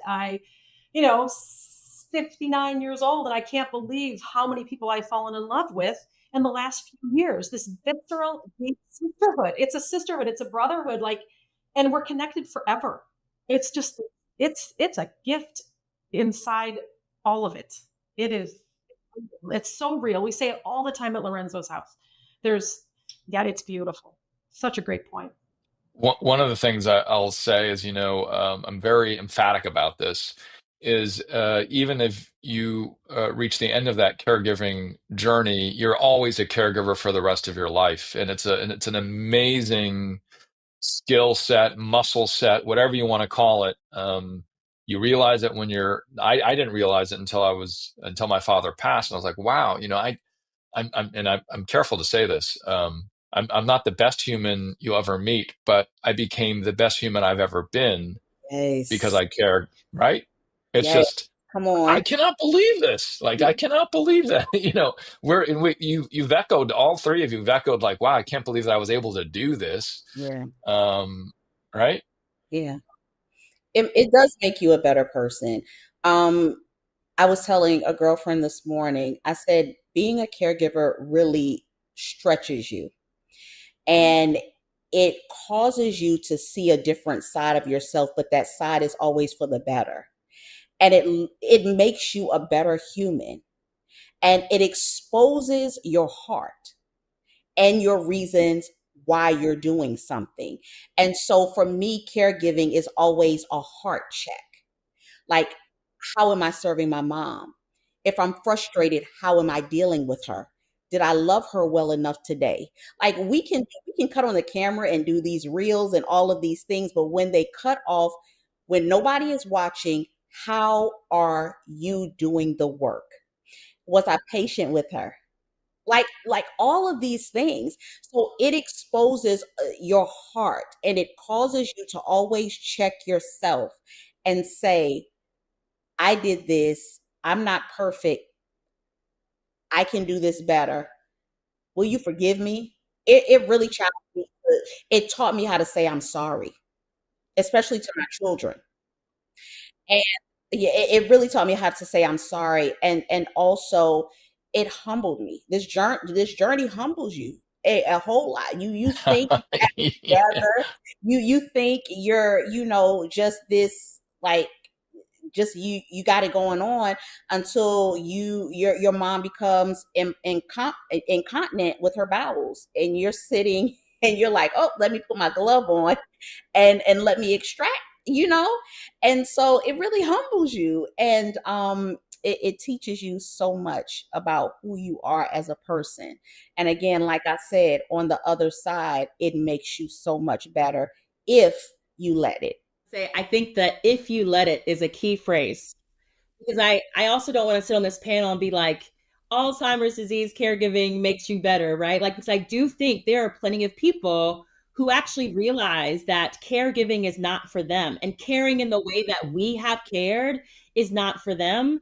But the thing that I want to say out loud is that just because you realize that caring at the home or people keeping your person at home and doing what we have done is not for you does not make you any less of a caregiver or any less intentional about the care for your loved one. It's actually realizing the limits and the boundaries that you have for yourself. And the love act is now making the choice to find the best care possible for your person and still being deeply involved, right? And so I just want to make sure I say that because there is no better, best, thing that makes you a good person. In fact, knowing what works for you, knowing what's going to allow you to show up as your best self in the midst of your circumstances. And obviously, resources, access, all that plays into this. But like, if you have other choices and you make them, you're absolutely still a caregiver that can grow and learn and be better because of this. Yes, so true. Oh, that's beautiful. I mean, and I'll just add one just nuance, just because I want to speak on behalf of so many of our young caregivers, that they also, as they see themselves, they look at themselves as a part of their identity as caregiving, right? It's not their identity. It's just not all of us good people, right? It's not all of us. It's a slice of us that's so deep and so tender and so important because we love this human that we are caring for. But so many of our young people will say, whether they are 5 years old, I cannot tell you the wisdom of 5 year olds, or whether they are 44 years old and their mom or their dad is navigating or has navigated this condition. Often they will say, please do not call me a carer. Do not call me a caregiver. I am just a daughter. I am just a son. I am just a child. And this is my dad or my mom. And I'm here. And I'm loving them. And so please don't which is such another layer to listening to our kids, and that language. But it is so true, Jessica, this idea of just, people will say, oh, Diana, oh gosh, look what you did. It's like, yes, it was my way of healing. I'm just a little crazy anyway. I have to do something to try to serve. And that's just how I'm built to let's build. I'm a bit of an entrepreneur, but just be gentle. Just be gentle with this. Just be gentle with yourself is my biggest piece of imparting to all of us who are walking it and even have walked it. I'm still on the journey, like you said, Richard, just that conscious, intentional way of being gentle with you and how you show up, is just, study that, perfect that, being gentle with you and holding Yeah. you with hands. I can tell that you are living what we were saying earlier. Like astronauts, when they go to the moon and they come back, they were forever astronauts, and you are forever a caregiver of Lorenzo. That's great. And we should wear those titles just as proudly, I think. The idea of, and you've touched on it briefly, and talk about how you were balancing work as well as work at home, if you will, or what your passion at work and your passion at home, right? How have you navigated that? How have you gone through it? And Jessica, we'll go with you first. Sure. So I think in the most tangible way of talking about balancing my career and caregiving is that I often say I was only able to be the caregiver that I was because of my workplace. And I use this time to make sure I elevate. Being in a supportive workplace allowed me to show up well for my mom because I had empathetic managers. I had colleagues who saw me as a human, not just someone who was producing, outputs. I had a workplace that supported me in traveling back and forth, that had the flexible space to show up and work from home or work from, Dallas. And so the first thing I'll say is my ability to balance, and balance is relative, but to be able to hold both caring and career was because of a place that supported me. I think to go along with that though is Jessica, had to be really clear about the boundaries in order for me to show up in both places. And so that's me saying I actually can't meet after 4 p.m. because my caregiver is gone, or I'm flying back on these days, and so I have to adjust my schedule, or being really thoughtful about the ways in which I am delegating and asking for help, and being okay with other people doing things that I could not just have the capacity to do. And so I do think there is an onus on the caregiver to be clear and to communicate and to articulate what they need so that they can show up in both places. That's the most tactical answer to that question. But the thing that I'll also say, as someone who has now been doing this for almost 11 years and have transitioned out of the 9-to-5 workforce and now work for myself, the thing that I'll say is that you got to get really clear about your values and what matters most to you. Because when I started this caregiving journey, it was all about how quickly can I be promoted? How quickly can I move up to this title, do all these things? And that is what mattered. But as a caregiver, my priorities and my values shifted very quickly. And now I care about what's my impact, right? How am I showing up in my strengths? How am I making people better than they were when I met them, right? And how am I showing up with grace and space for them and for myself? And that has shifted how I think about work, how I think about how I spend my energy and my time, and it's allowed me to really be the most present and proximate for my mom. Diana? Oh, Jessica, I just want to process all of that good stuff. I mean, I think it's about one of the pieces that helped me after I started to ask for help or knew that I can't do this alone, that is to really understand who my village was. And I created this intentional village. And some of the people who were in that village were not ones I thought were going to be in it. And they supported everything from carpools to whether my brother Joey took Lucas, our younger son, when things were really hard, his junior year in high school. And I'm like, where's the best place for you? All those mama bear decisions you have to make, you make them in part with your village. And I think my village got small, but they were just so present. So I was so lucky to have a good core of people in my village. And then I think that maybe I felt, and I was really fortunate to be able to, to, to take this idea, and there really isn't a space out here that's doing this. So I think Lorenzo's House has caught fire because there isn't a place that's really talking about younger people locally, nationally, or globally. And so Lorenzo's House it's now really in the hands of our young people. It's about what do we need to do next. And so I think that collage of things, I think, is what has helped me kind of move through.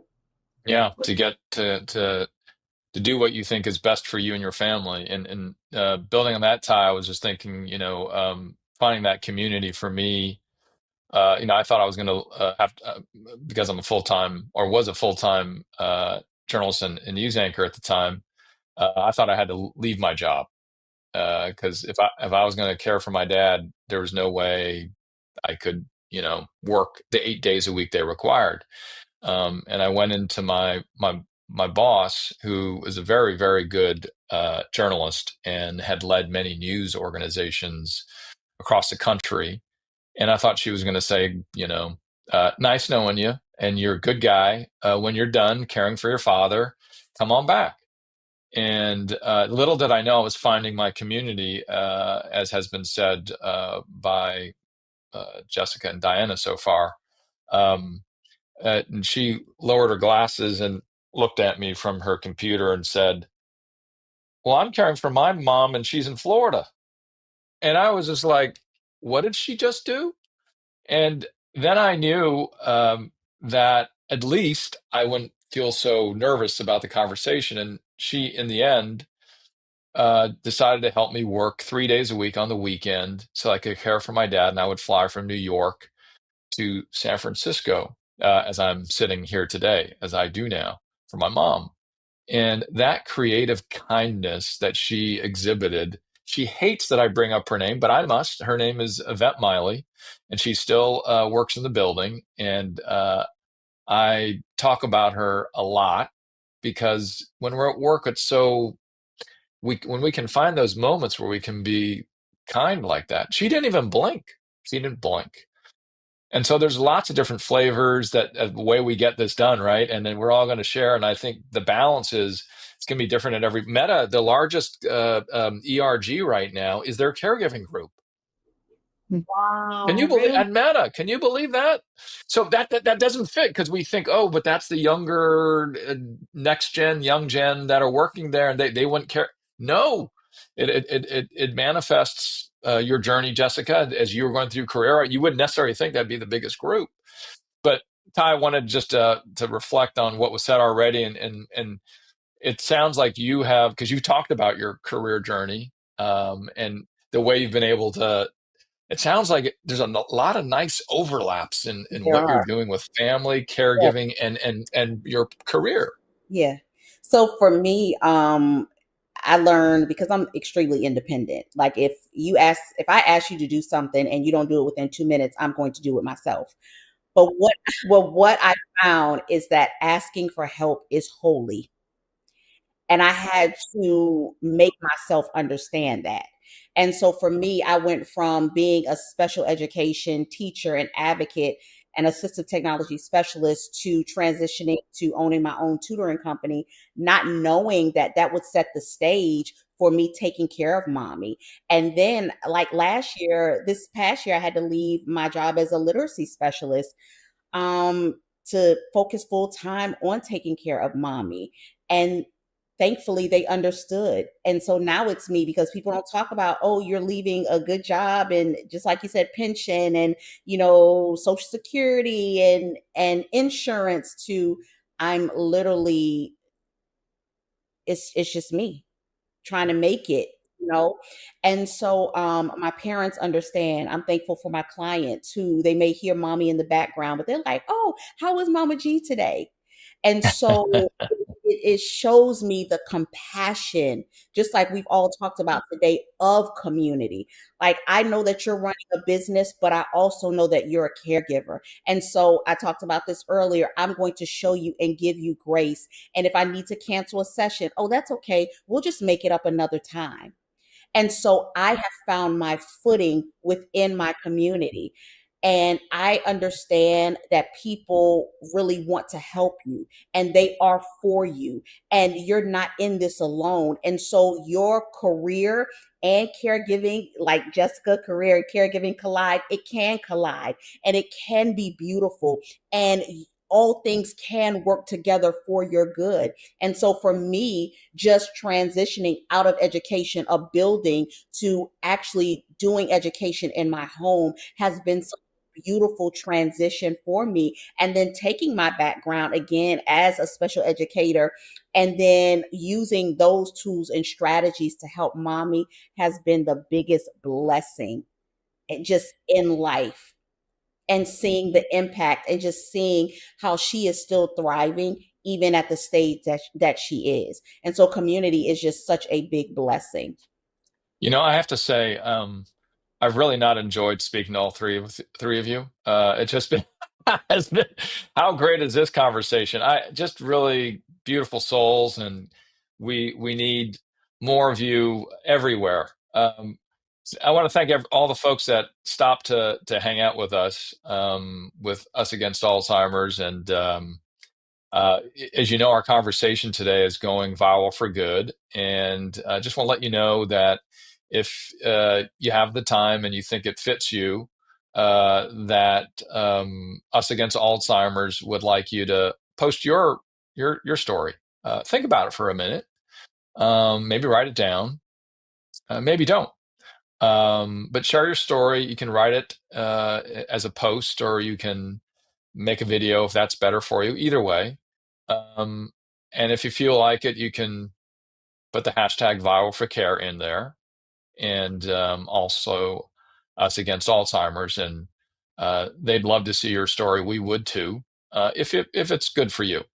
And we respect that is yours, and it's a gift that you're giving to us. And all of us that will be watching your story understand it's a gift, and we will treat it that way.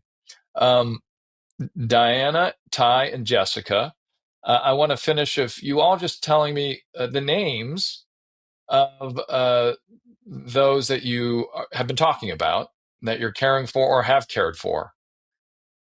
And just go around and give me the names. And I'll start with you, Ty. Mommy's name is Gertrude Jordan, also known as Hip Switch. That's what everybody calls her on social media, because she is known for shaking her hips. So that is her nickname, Hip Switch, but her name is Gertrude Jordan. So yes. I love it. Gertrude Hip Switch. I like that. Okay, Diana? Lorenzo Coase. Lorenzo Coase. And Jessica? Constance Guthrie. Stephen and Rose Louie. All right. Well, thank you. What a great conversation. Thank you all who have spent time with us. I will see all three of you, I know, somewhere very, very soon. And consider this a hug goodbye, but I'll see you soon, okay? Thank you. Thank you to both Richard and our entire panel for such a great discussion. Stay tuned for our next session and learn how to harness your personal story to advance Alzheimer's advocacy efforts. That's up soon at 3:15 Eastern.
Hello, my name is Sarah Kleinpeter, and I'm head of Alzheimer's Dementia Franchise at Biogen.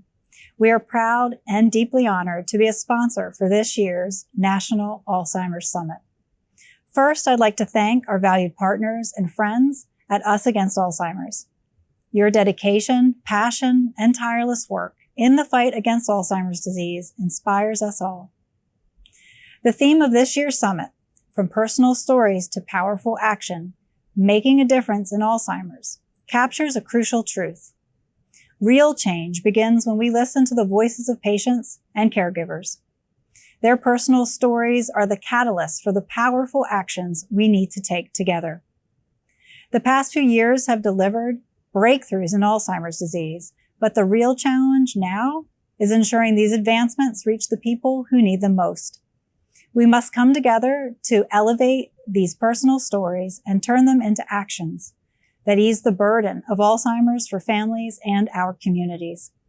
At Biogen, we believe collaboration is the key to unlocking real progress. By working with policymakers, scientists, and organizations like Us Against Alzheimer's, we can amplify voices, bridge gaps, and build lasting solutions. The remarkable efforts of Us Against Alzheimer's to advance early detection, fight for health equity, advocate for increased research funding, and push for meaningful policy changes are pivotal in driving impactful change. On behalf of everyone at Biogen, we are proud to stand by your mission. Together, through shared commitment and collaboration, we make a tangible difference in the lives of those affected by Alzheimer's. Finally, I'd like to extend a warm welcome to everyone attending today's summit. Tackling a complex health challenge like Alzheimer's disease takes all of us working together. Every voice, every story, and every action matters. We've entered a critical moment in this fight. The momentum is here. Now is the time to act. Thank you very much.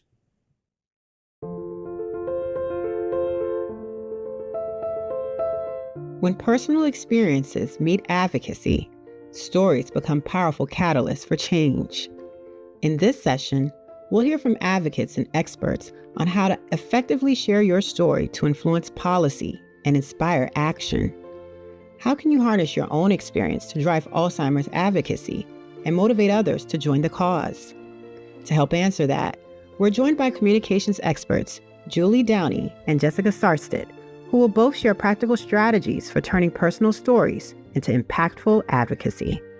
Welcome back to the 2025 Us Against Alzheimer's Virtual Summit.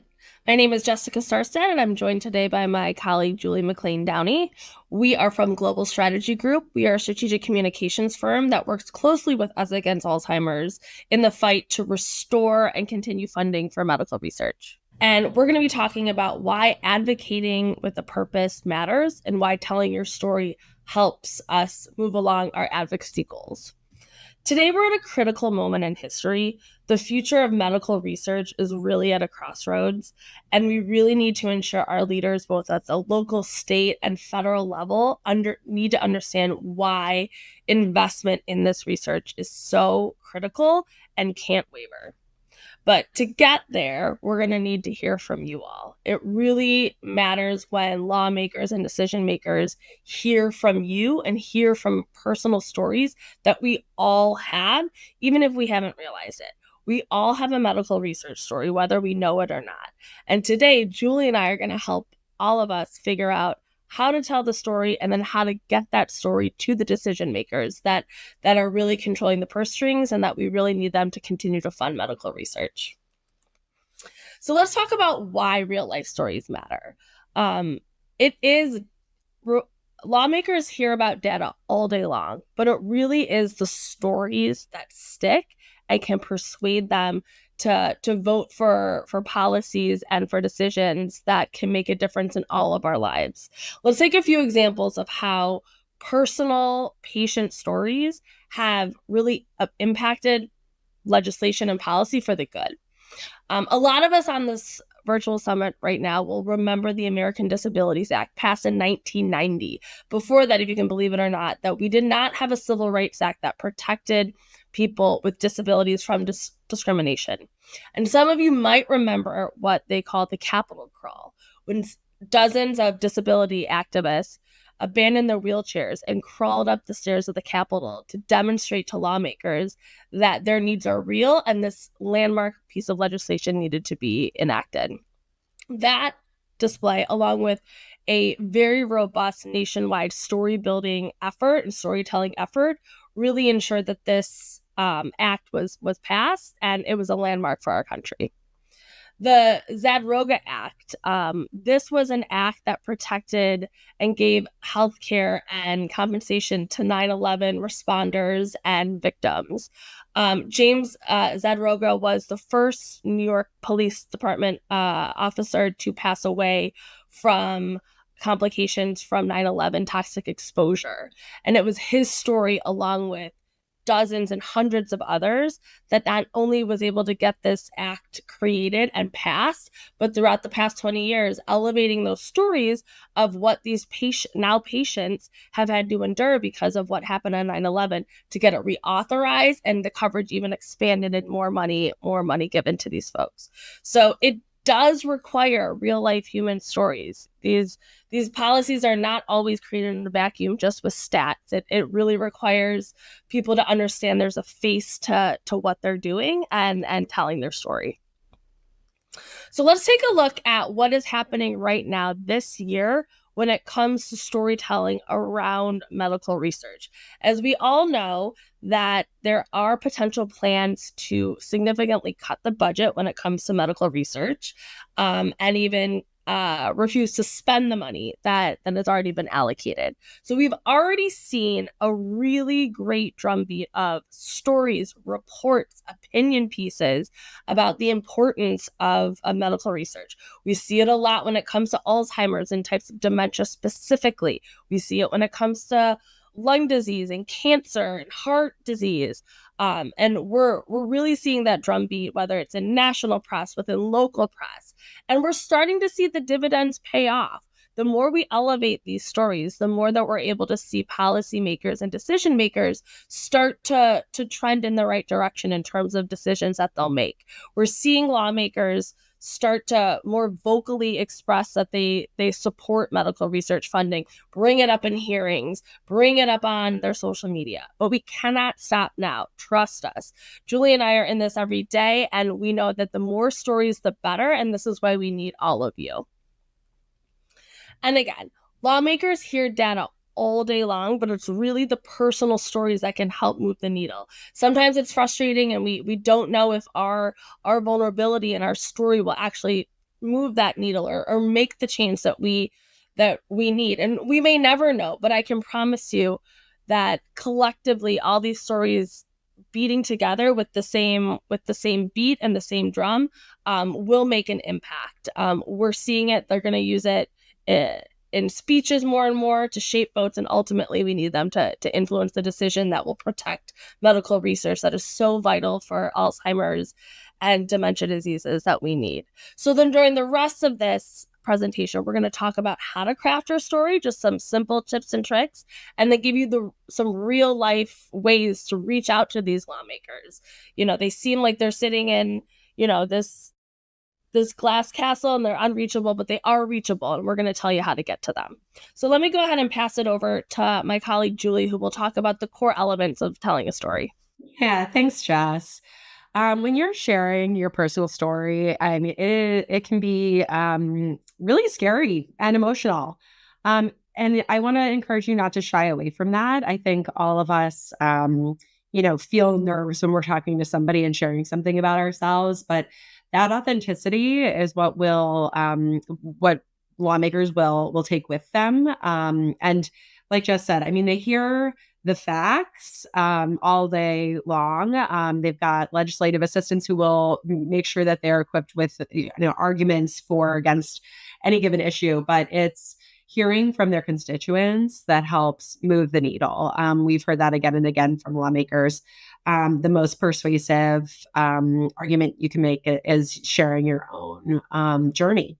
So I like to think of it as an equation. There are basically 3 parts. So if you're feeling nervous, just try it and remember these 1, 2, and 3. And if you put them all together, is what makes the most effective delivery when you're meeting with lawmakers. So first is your own journey. I think that, some of us, it's not a contest. Whatever impacted your life is going to be meaningful.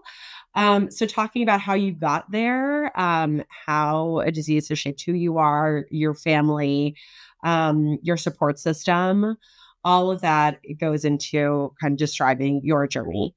The impact of that, whole communities are affected when somebody falls ill, or when they're caring for somebody, or when you're trying to change how your life operates. That is huge, and that is what you want to impress upon your audience. And finally, the call to action, the ask. What do you want them to do now that they've heard from you?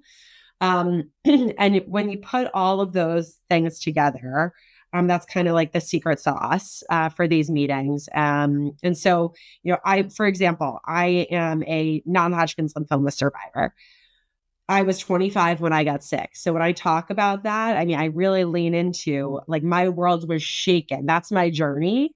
The impact is, my life was changed overnight. I started, going to I had to have tests done weekly. I was leaving my job early on Thursday, every third Thursday, to travel, just have chemo done all day on Friday. And I was 25 living on my own, but all weekend I had to stay with my parents, describing the impact on your community. And then, doubling down on I would not be in front of you today were it not for advancements that make, lymphoma something that not only can people survive, but they can go on to have kids, like in my case, or live very healthy lives. And that's due to medical research. And we need you to support that so that others like me can benefit from advancements in medical research. So those are the three pieces. So you just got to remember that when you're kind of gearing up to enter the room with an elected official.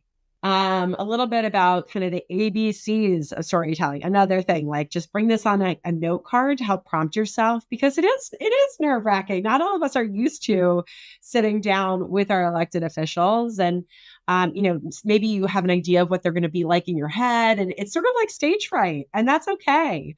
That's why we want to equip you with the ability to kind of walk in there and have like an easy cheat sheet, so that you can kind of refer to your notes but not be reading, because ultimately, like just said, and I'll reiterate, like, speaking from the heart and personally is what's going to make the difference. I think it's the Maya Angelou quote, like, people won't remember what you said, but they'll remember how they made you feel.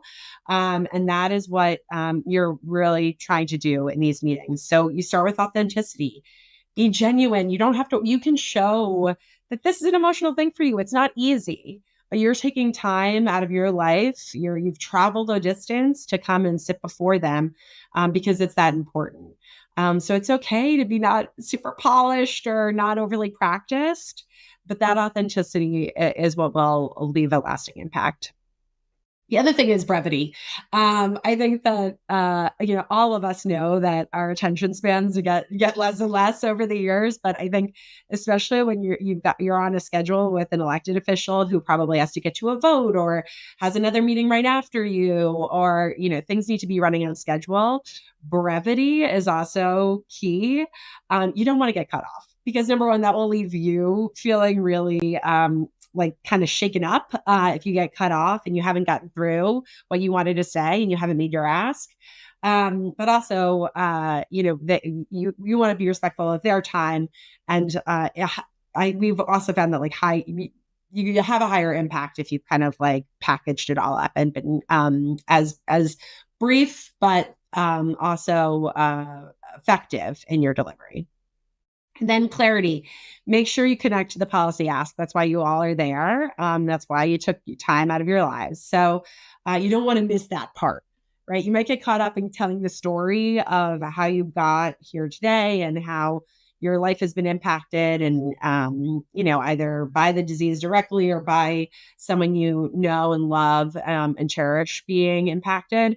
And so you want to connect that to the policy action. So the clarity of the takeaway and the ask has to be really just transparent, because by the end, you want to make sure they know why you were there, which was to ask them to vote one way or another and support medical research funding. And do's and don'ts. Okay. So this is, I know, might feel a little repetitive, but this is because we want you to remember these tips when you go in, and we want you to practice and feel well equipped to deliver your message. So do personalize it. Focus on solutions. The future that we all envision for our country, ourselves, there will be less suffering, and there will be advancements made so that our future generations won't face the same difficulties that we have. So you want to be forward looking. And of course, be respectful. These are, I don't think it will surprise anyone for me to say that elected officials have a little bit of an ego.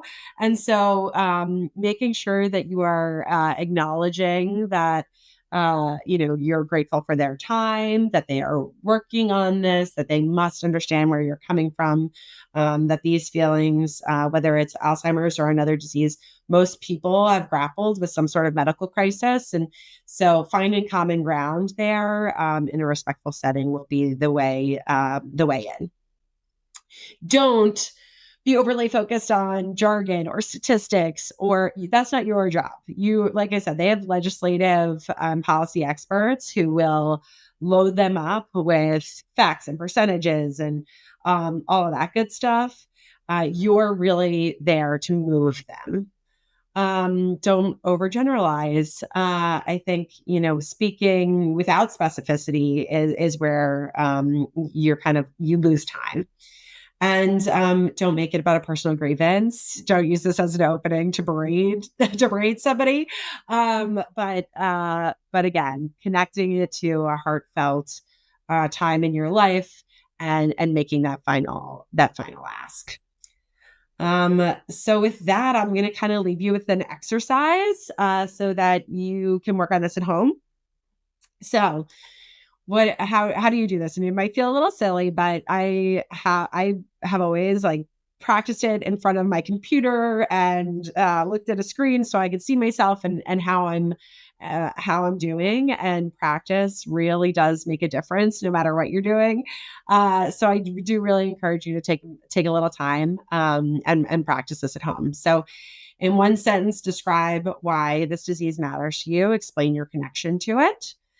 So that's, hi, my name is Julia. It's very nice to meet you, Congresswoman.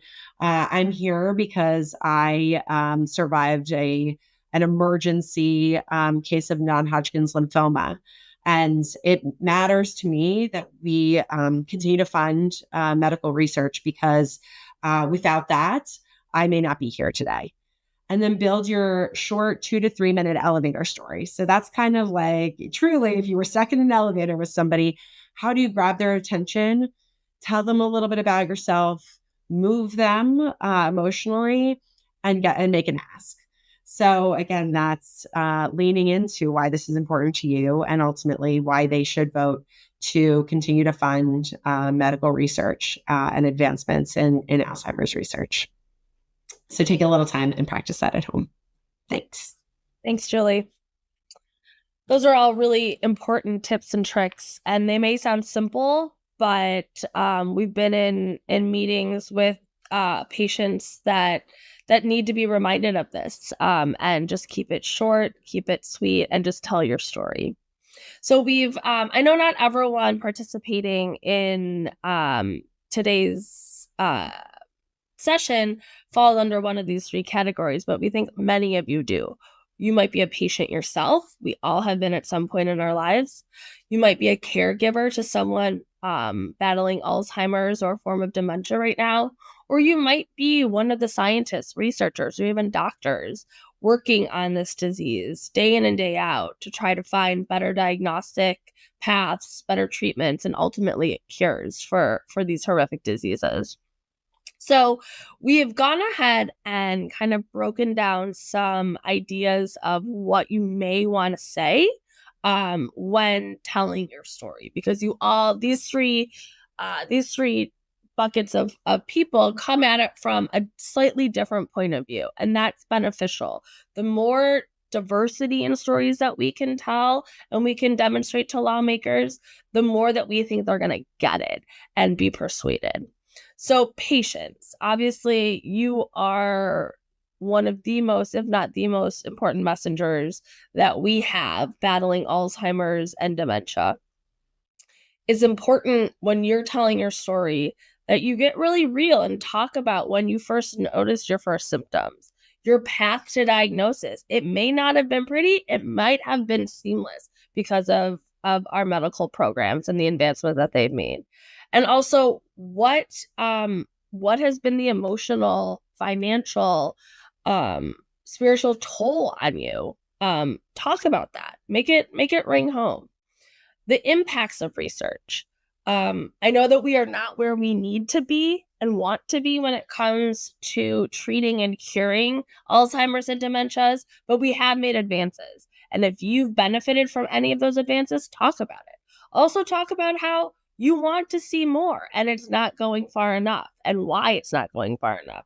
Talk about how the symptoms potentially are still there. They're getting worse. They're getting better, but have slowed. Things like that. They really need to understand it. And then really what's at stake for you. And if we stall the funding, what could that mean? Are you on a drug right now that could be at risk? Are you waiting for a trial that could be stalled? Are you hoping in the future there's more trials that potentially are being delayed now that you won't even know about? Talk about that. Make it really personal. And caregivers. It is so important that caregivers also be a part of the storytelling process. We've all been a caregiver or will be a caregiver probably at some point in our lives to someone battling a disease. And it's going to be important that our lawmakers understand that their decisions about medical research also impact you. And so it's important to paint the picture of what caregiving looks like. What are the hours? What's the sacrifice? What's the cost? What's the strain on you and your family and your loved ones to do this for your loved ones? How has advancements in medical science helped ease the burden of caregiving? Also, what do you want to see more of? Because we need to continue to make those advancements to ease the burden of caregiving. And then the broader impact, it's important to really explain how you're nervous if we cut medical research of what the ripple effect could be really affecting the caregivers. How would it affect your family? How could it affect your job? How could, therefore, if, millions of people now have to tend to caregiving on a more full-time basis, what could that do to the economy? Things like that really make it ring home for our decision makers. And then finally, scientists and researchers. You all are on the front lines. To down to the atom how your work helps save millions of people. So let's tell the story. But I cannot stress enough, we need to avoid scientific and medical jargon. We need to stay brief with these folks, and we need to make sure that they get it. So let's boil down what you do down to the most basic level. Are you trying to develop better diagnostic tests for Alzheimer's? Are you trying to curb and stop the symptoms of Alzheimer's? Are you trying to stop the pathology of Alzheimer's? What is it that you are working to do? Let's make it as simple as possible. Share your current progress. Compare it to the past if you can. What was and what now is, hopefully for the better, and the trend that we need to keep moving towards that requires public funding for this life-saving research. And then also what's at risk. Not only are researchers going to lose their jobs, but trials and patients are going to suffer. And also, you all are in this industry. You know that different countries are knocking on our door trying to overtake America as the medical research powerhouse on the global stage. And it is super important that stays in America, that treatments and cures are American made, and you need to tell them why. So those are just some specific kind of aspects to hit on, whether you're a patient, a caregiver, or a scientist, when you're talking to lawmakers. Okay, now that we've spoken about how to tell your story and really what to hit upon, depending who you are and the type of messenger you are, let's actually talk about how to get to these lawmakers. Again, they're not sitting in some ivory tower, some glass, castle. It may feel like that sometimes, but there are ways to reach them. I will say that repetition helps. We don't want to get to the point of annoying and making them mad at us, but reaching out several different ways and for several different times is recommended. So emails, we will show you in the next couple of slides how to find those emails. Keep it short. Use your ABCs and your impact journey and call to action that we learned from Julie, and just keep it short and send that email. A phone call, same thing. Keep it to 1.5 minutes. Leave a message. Keep it short and sweet. Constituent meetings. You can request a meeting.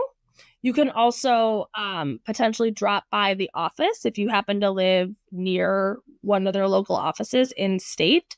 You can either drop by or request a meeting. Also, if you get a meeting and it may not be with the lawmaker itself, it may be with a member of their staff, and that is perfectly fine. Make sure you bring a written 1-page story of it so they remember you, because they're meeting with people all the time. And more town halls and community forums are happening. I will say they are announced more at the last minute. So just because you don't see it on the calendar today doesn't mean it's not going to happen. But when members of Congress come back to their states and their districts, they sometimes do, forums and town halls. So keep checking your calendar, and you can even call and ask the offices on when the next one will be, and make sure to show up. Again, bring a written copy of your story and be ready to ask a really short question and tell your story. And there's also ways to tell your stories that doesn't directly go to the lawmaker, but that we know that lawmakers will see. And we're going to give you some tips and tricks on how to make sure they see them. Op-eds and letters to the editor. Those are short stories about yourself, your own personal journey, that are in local newspapers, local news outlets, websites, right? An op-ed is typically about 500 to 700 words, and it is your own story with a unique point of view and a call to action. A letter to the editor is much shorter. It's about 200 words. It's responding to a story that you're seeing and bringing in your own personal point of view and call to action. So don't forget to potentially take a look at submitting those as well. And then social media. This is a great way to get involved. In some of the last sessions, you learned about social media challenges and social challenges that we're launching. You're going to want to make sure to tell your story, keep it brief, but keep it powerful. I want to remind you all to use the hashtag #ViralForCare if you do post your story, and make sure to tag Us Against Alzheimer's. We've included the handles here on this slide, so you can find us no matter if you're on Instagram, LinkedIn, or Facebook, so that we can see your story and amplify it, and making sure we're putting it on our channels and getting it to the lawmaker. We can help get it to lawmakers as well. So those are all more public ways to tell your story, so make sure you're comfortable telling it publicly, but those are also amazing ways to reach lawmakers as well. So here are literally some websites to visit if you want to reach your lawmaker. There's two main ways. You can do it through the Us Against Alzheimer's website. This is probably the easiest. The URL is right there. And then you can go in, add all your information. Once you type in your zip code, the website will automatically determine who your members of Congress are, whether they be members of the House or the Senate. And there's a place for you to write your own personal story. That's probably the easiest way. But then also you can go to congress.gov, find your member, and that will take you to the members' websites with all of their contact information. There might be a form directly to reach out to the member of Congress there to request a meeting, and there's phone numbers. Remember, scroll all the way to the bottom with these websites. Sometimes they try to hide the phone numbers of all the local offices. You can make that phone call or request that meeting. We talked about submitting op-eds and LTEs. Once you write it up, how do you submit it? Most papers these days have an online way to submit your story. Literally, if you just Google the paper and then submit a letter to an editor or submit an opinion piece, there will come up pages on how to submit that, how to just copy and paste it right in. So that's typically your best bet there. And we also really need to hear from you personally. So please send us your story. So about 4 months ago, as the result of news that medical research could be facing massive budgetary cuts, Us Against Alzheimer's really championed a new campaign called United for Cures. And we're incredibly proud of it. And our goal is to ensure that lawmakers and the administration hear from people dealing with Alzheimer's, dementia, and all different diseases on why medical research is important, and to restore the funding this year and to make sure we've got money in the budget to keep it going year in, year out. So one of the best ways for you guys to do that is to record your story to us on video. And we've got this link here, and I encourage you all to try it. If you don't like it, you can re-record it. But just try it. Send us your video story and we can get in touch. And if it's really powerful, we can set you up with lawmakers and things like that. So please send your story to us as well through the United for Cures website. And just here are some, resources, and here are the URLs that we talked about. Just remember that data informs, but stories persuade. And we are at that critical juncture in our history where our lawmakers absolutely know statistically the benefits of medical research and funding medical research and the need to. But we're in a political environment where they absolutely need to be persuaded. And the best way to do that is through personal stories. Your story has power. So I just want to thank you all for attending this session. If you have any questions, please get a hold of Us Against Alzheimer's. If you would like help telling your story, Julie and I are here to help you do that you can get in touch with us. And thank you all for being vulnerable and helping us fight together. We couldn't do it without you. Thank you. A special thank you to both Jessica and Julie. Now, here's George Vredenberg from our nation's capital in a fireside chat with Representative Linda Sanchez from the state of California. I'm delighted to be here today with Linda Sanchez. She's a congresswoman from the 38th District. Includes the suburban eastern Los Angeles and Orange counties. Serves on the Ways and Means Committee in the House, an important committee, which I'm going to ask her to describe in just a second. And she's a member and former chair of the Congressional Hispanic Caucus, and I'm going to ask her to explain what caucuses are. She has a personal story with her family and her experience with Alzheimer's, and she's proven to be one of the most effective voices and advocates and leaders in the House of Representatives for all of us who have experienced this disease. So Congressman Sanchez, Congresswoman Sanchez, I apologize. That's okay. Thank you for being with us today. I am delighted to have you, and I want to thank you publicly, as we've done on a number of occasions in letters and press releases, for all your leadership on behalf of our families, all of whom have experienced Alzheimer's in one way or another. Could you just describe your district? Where is it, and who are your constituents? Sure. So my district is the southeast part of Los Angeles County along the Orange County border. And I do represent one city in Orange County. I grew up in Orange County, and LA County is huge. So it's not the city of LA, but it's the county of LA. And it's, pretty working class. These are families that are working hard to try to give their kids opportunities in life. And it's a district of what I like to call strivers, people who are striving for a better life. Aren't we all? But yes, it makes sense. And How long have you been in Congress now? So this is my 22nd year in Congress. Wow. Yeah, I've been here a while. I've been here a while. I didn't expect that it would seemingly go by so quickly, but it really feels like it has flown by. And what did you do before you ran for Congress? Before I ran for Congress, I was a labor and employment law attorney. So I represented clients and unions in different disputes. So I mentioned that you served on the House Ways and Means Committee. We know in Washington how important this committee is. But for those people who may be watching here today, could you just give us a little background on what the Ways and Means Committee does? Sure. So the Ways and Means Committee is the oldest committee in Congress. It's the one that is chartered by the Constitution. We are the revenue raising committee. So we are the ones that write the tax code, for example, which creates the revenue by which we do many different things. Our, defense, investments in our, domestic agenda, et cetera. We also have jurisdiction over trade with foreign countries. So trade agreements with foreign countries and tariffs as well.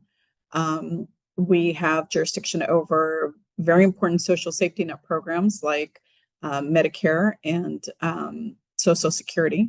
And we have oversight over the IRS and other federal agencies. So it's very broad jurisdiction, and essentially whatever bills we happen to be passing, Ways and Means is sort of tasked with figuring out how do we pay for these things. Big job. Big job. Affects all of us. I also mentioned that you're a member and former chair of the Congressional Hispanic Caucus. So what is a caucus in the House of Representatives, and how does it differ from a committee of Congress? Sure. So there are certain committees in Congress, and you are assigned to those committees, and those are where you do your committee assignment is where you have hearings, you get testimony from witnesses, you craft legislation, you debate legislation, you mark up legislation. Caucuses are less formal kind of groupings of people, and so there are many different caucuses in Congress. There is a women's caucus, there's the Hispanic caucus, and then there are what I like to call fun sort of issue caucuses, like the skiing and snowboarders caucus, or the potato caucus, or there is a bourbon caucus.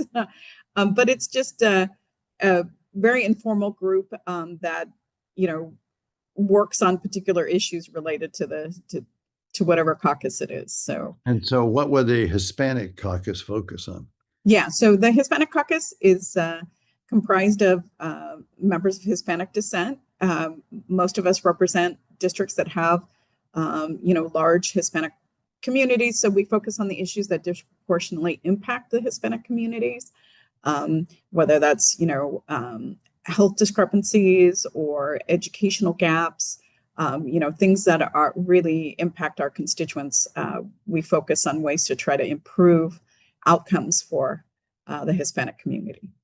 Is this a way for members of different committees who have a common interest in this case, the Hispanic community, to get together and affect potential avenues for legislation across different committee structures? That's absolutely right, because you have to be a member of the committee to do committee work, but these caucuses, you can have members from all different kinds of committees that come together with these, shared goals of trying to improve a particular issue. Now, you have had a personal experience with Alzheimer's. You've explained it publicly, so this is something you've spoken about frequently. Could you describe your family's experience with Alzheimer's? Sure. So my father started to show signs of, memory loss, and, he was getting older, so we didn't know exactly what it was. And he, things started to kind of get to the point he was getting a little bit paranoid. We didn't really know what was going on with him. So we enrolled him in a study actually at UC Irvine. And I think we were finally relieved when we found out that, it was Alzheimer's, because now we could put a name to what was happening, and we could sort of try to figure out what do we do in order to deal or cope with, my father's changing needs. We tried to keep him living independently as long as possible. And I am one of the very fortunate ones. I will say this. I come from a family of 7 children. So each of us took on part of the caregiving and part of the financial responsibility for helping my father. And we took turns caring for him, for example, on the weekends, on my lunch breaks when I was working as a labor attorney. I would go visit him at lunchtime, make sure he had lunch, do some light chores around his house. But like I said, I'm fortunate in that I had a large family and everybody pitched in. In many cases, that's, people might be an only child and be dealing with a parent who has Alzheimer's. They might live in a completely different state from their parents. So it's much harder, I think, for people to provide the level of care that their loved ones are going to need as they age with Alzheimer's. And my dad's sort of decline was a long one. It took, I think he lived with Alzheimer's for about 15 years before he passed. And then during the time when he was sort of in his final decline, my mother was diagnosed. But we had learned so much from dealing with my father and, seeking out resources and information that it was a little bit easier because we knew what to expect. And I think that that's, many families are dealing with elderly loved ones that either have dementias or Alzheimer's. And it really is a very daunting task to try to find resources and information to figure out how do we deal with this and how do we care for them in the way that they deserve to be cared for. You have a sister who's also served in Congress. Am I right?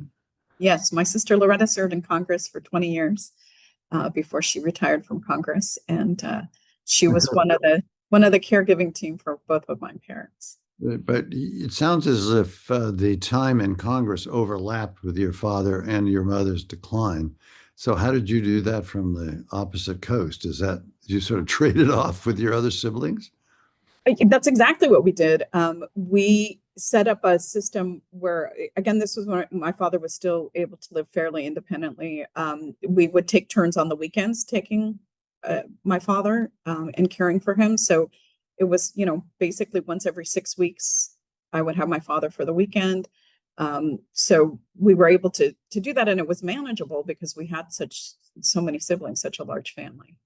And financially, how did you support this? I mean, did he go into some assisted living at some point, or did he live? Yeah. Eventually, we needed to put him into a higher level of care facility because he was less mobile. And also, we had an incident where he had wandered off and was lost. We had the police out looking for him, and we were able to ultimately find him, thank goodness. But we recognized at a certain point we could not provide the level of care that he needed. So he went into a facility, and we all, helped with the expenses that come, with increased 24-hour care, essentially. So everybody made a contribution to them. So this is a story that unfortunately touches so many people. Indeed, those of Hispanic descent, it touches more than non-Hispanic whites. Am I right about that? Yeah, it's the thing is, in the Latino community, there is still a very strong sense of you take care of your elders and you try to, keep them at home, and the family takes on that caregiving burden. And there's less of I think, willingness to reach out to people and share that experience or try to get information or help. It's this real sense of obligation that I am obligated to care for my loved ones. And so in many Hispanic families, they are taking on that caregiving burden without reaching out to get, any kind of assistance or help with the caregiving that is required. And that is very common in the Latino community. It's just not talked about very often, and people just kind of take on that burden without being very open about it. And we saw a real opportunity because my sister and I were members of Congress to talk about it very publicly so that families knew there was no shame in trying to get help or once you got to a certain point, putting a loved one in an assisted living facility where they were going to be safer and be given the level of care that they needed. And have you found it? Have you found it? This is two different questions. Emotionally satisfying to speak out about the disease, and on the other hand, is there a sense? Is it diminish the sense of either stigma or shame in the community that you are out there speaking about it as openly as you are? I get a real sense of pleasure talking about our experiences because it's not an uncommon experience. Just people don't share it as much, and I think, if it inspires folks to understand that there are resources, there's respite care for caregivers so that they can get a break because it is a tremendous responsibility, and oftentimes, caregivers tend to be women. They tend to be women of color, especially. And so it is a lot of responsibility. I often tell people, my generation we're not the sandwich generation, we're the panini generation because we get squeezed and compressed between having to care for aging parents, having to raise children, holding down a job. There is a lot of responsibility that falls on our shoulders. And so do you have children? Do you have children? I do. I have a son. He just got his driver's license, which is frightening, but but he's 16. And so, yeah, trying to raise children and care for aging parents and, be Wonder Woman, working and, taking care of everybody's needs is really a daunting responsibility. And so, talking about publicly the fact that there are these resources that can help you, that, there's information that can tell you what to expect in the next stages, hopefully helps families be able to plan better for the future and to know what is around the corner and what they can expect. And I think little by little, sort of the stigma about talking about dementia and Alzheimer's is, it is evaporating to some degree within the Hispanic community. I think, not completely, but I think we have made progress in letting people know that there is no shame in talking about dementia or Alzheimer's. Would you recommend people speak out about this experience in their lives? Oh, absolutely. I mean, I think I think telling your story can be very powerful. And most families in some way or another are going to be affected by Alzheimer's or dementia, whether it's in their immediate family or their extended family. There is just the numbers show that people are going to be personally touched by this disease. And so to the extent that people can share, the difficulty and the need for assistance, I think policymakers, will sit up and pay attention when they hear these stories from their constituents about what they have to go through in terms of, dealing with folks who have Alzheimer's.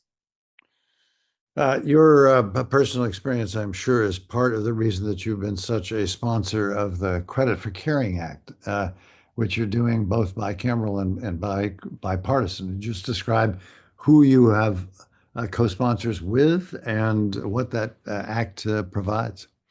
Sure. So I am working with another member of the Ways and Means Committee, Congressman Mike Carey. He is a co-sponsor of the Credit for Caring Act. Because, my personal experience of caring for both of my parents sort of gives me a personal understanding of the emotional, physical, and financial challenges that families face who are caring for a loved one. And what this bill would do is it would create a new tax credit of up to $5,000 for working family caregivers. As I mentioned earlier, 2/3 of caregivers are women, and they are oftentimes juggling work, family responsibilities, plus the time and financial demands of caregiving.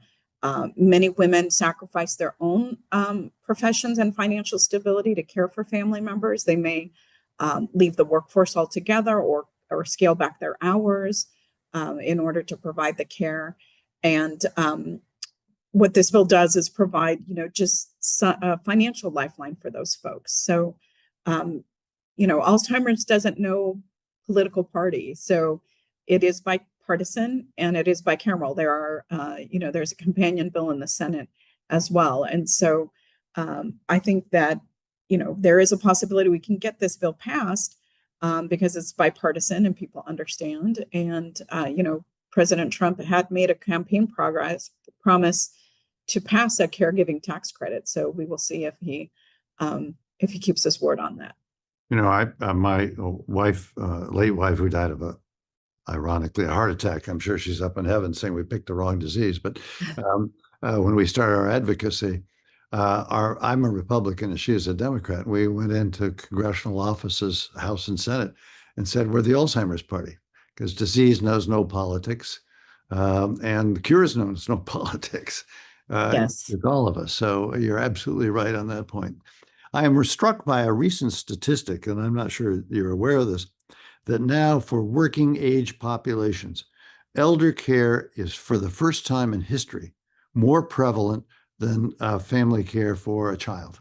It is the case, as you put it, that you had both directions, but this is now a situation where we now have more elder care among working age populations than we have for infant care. So this is terrific. And so let me ask you next, because you're also an advocate and a leader on something called the Change Act, which I described at the outset and in introducing you about what the change word means. But I'm curious about if you could just briefly describe the purpose of the Change Act and why you're such an advocate for it. Sure. So Alzheimer's disease is underdetected in primary care settings about 50% of the time. So 50% of the time they're not detecting Alzheimer's. And under the Affordable Care Act, they say you have an annual wellness visit, which is like your annual physical checkup, where they sort of check you, and it's free to see how you are doing health-wise. Well, what the Change Act would do is it would add into it a cognitive component into the wellness checkup so that they would also be checking what your cognitive level is so that they can kind of set a baseline. And then each year when you go for subsequent wellness exams, they can see, is your cognitive thinking declining? And so they can catch Alzheimer's more quickly than if they didn't check your cognitive, abilities each year. And so what we think that this will do is lead to earlier detection of Alzheimer's, which is important because there are many new therapeutics and drugs that are very promising that are entering the market. And an early diagnosis that creates a baseline for the disease means that it gives you more time to create a care plan with your doctor and to make some lifestyle adjustments that can be made earlier to help delay the disease. It also would, an earlier diagnosis would also give family members more time to plan financially for something that has become a very expensive disease to live with. So that's what the Change Act is, and that's why I'm such a big champion of it, is that it would lead to earlier detection for people with Alzheimer's.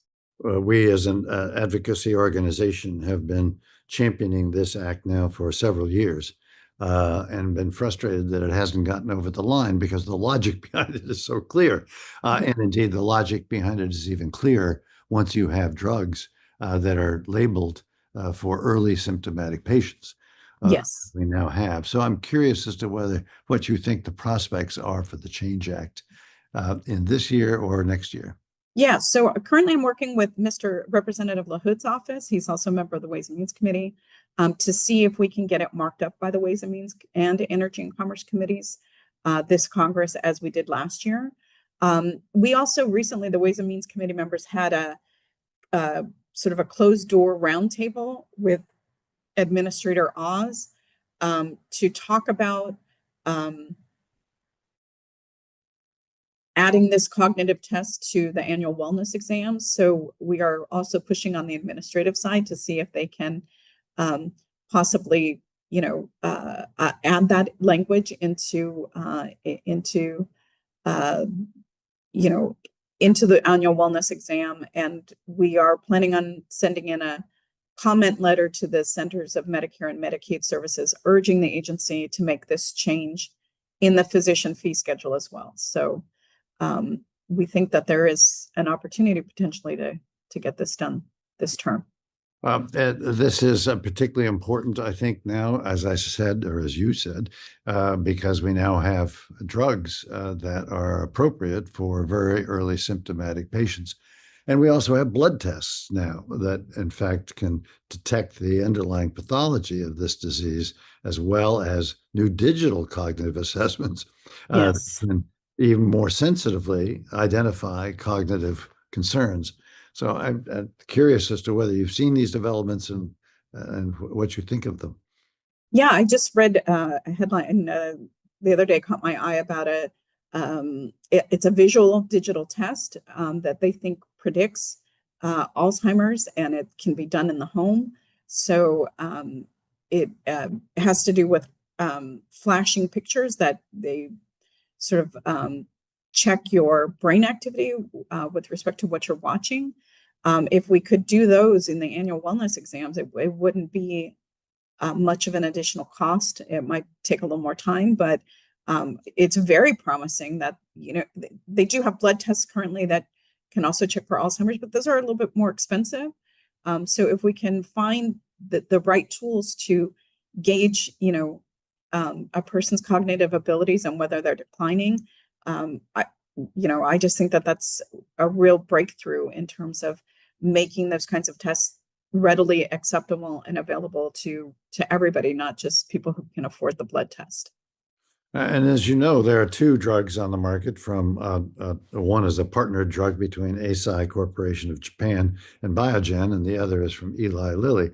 But there are now 5 companies that have drugs in clinical trials in people who do not yet have symptoms, but where the purpose of the drug is to intervene even earlier in the course of the disease, believing if you can slow it down earlier in the course of the disease, you get an even better clinical benefit and that they'll be safer.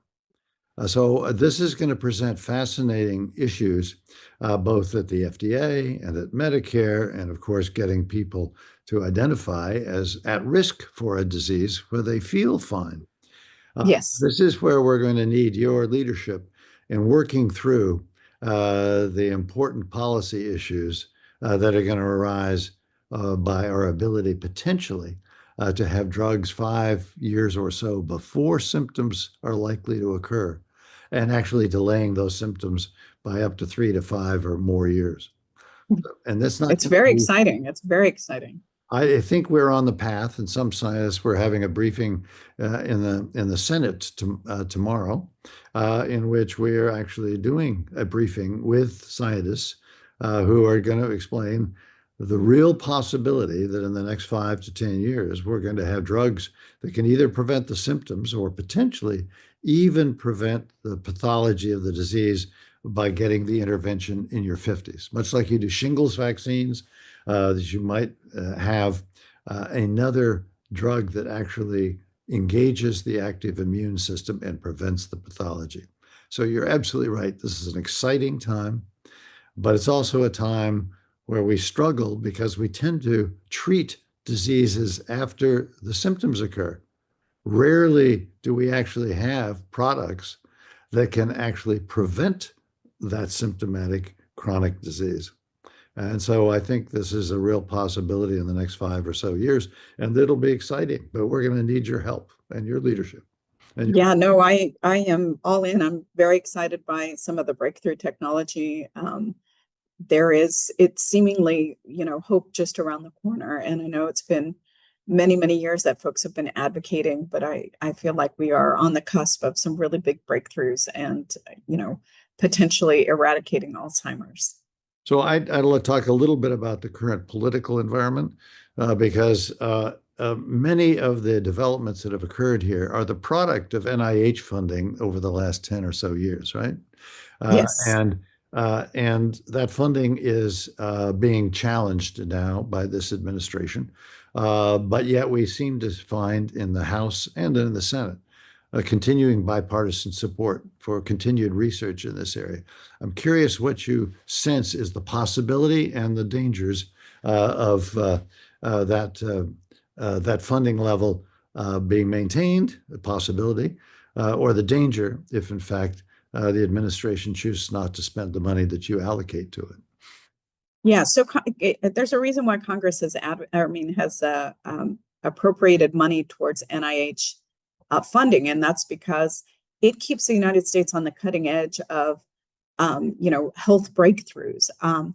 Our country has a very robust biomedical research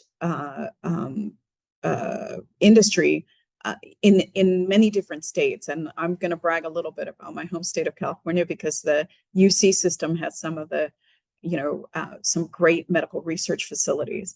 But they do rely on investments from NIH. And we are hearing that, they want to cut grants and pull back funding from many of the research facilities. And I think that it would be catastrophic because many of the biomedical breakthrough research and treatments come from those NIH grants. NIH funding sort of starts the research on the ground level in medical research to the drug development pipeline. And I'm just going to give one example. Last year, researchers at UC Irvine, again, my father was enrolled in a study at UC Irvine back when he was first diagnosed with Alzheimer's, but they discovered item memory, which deepens our understanding of what the brain stores to potentially offer a new target for treating Alzheimer's. UC Irvine is one of those research facilities that is a major recipient of NIH funding. And without that funding, that research that made that discovery might not have been possible. So, recently, and this was very disheartening, the Supreme Court reached a decision that allowed the NIH to proceed with terminating $800 million in grants to support research on health equity and COVID-19. And that means, an $800 million hit to California institutions. And, it doesn't make sense. I mean, we are on the cusp, as I said, of very exciting new research that could find cures, not just for Alzheimer's, but for many diseases right now that we think of as terminal diseases or uncurable diseases.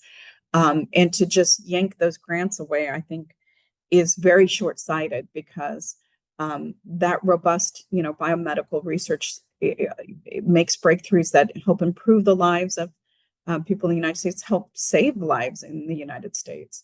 So there's a lot of bipartisan support, and I've worked in the past with Republicans to protect and to improve funding and innovation. And right now we're looking for Republican champions to, stand up and say, hey, we need to keep this research funding. And, it's critical, not just as a matter of our public health, but also ultimately as a matter of our national security, because if you don't have a healthy population, as a country, you are destined to, not do well economically or in terms of your own self-defense. Well stated. I'm going to go to another federal agency, CDC. I mean, we have now increasing evidence that through a variety of risk reduction strategies, one might be able to prevent Alzheimer's by taking steps earlier in life to protect against comorbidities or sleep apnea or hearing loss or lack of socialization. And CDC has been our sort of bulwark for public health interventions. And CDC at the moment is in a disrupted state. And most of the CDC money allocated or appropriated by Congress for Alzheimer's at CDC is not coming through. So I'm curious about your view about CDC's role, its importance, and funding for CDC. Yeah, well, CDC, the Center for Disease Control, is, the premier organization in preventing and fighting chronic diseases. And they have found that there are some lifestyle changes that people can make to not just reduce your risk of Alzheimer's, but also, things like diabetes or certain kinds of diseases. So, when you are gutting federal agencies that do such important work, you are putting people's lives at risk, and you are also sort of preventing the kind of information that people need to arm themselves with in order to try to do probably the most cost-effective thing, which is to prevent the disease from happening in the first place. So we need to continue to apply pressure to the Trump administration and to Secretary Kennedy, because they have been effectively dismantling the CDC. They recently fired the CDC director. They're installing vaccine skeptics on the ACIP panel.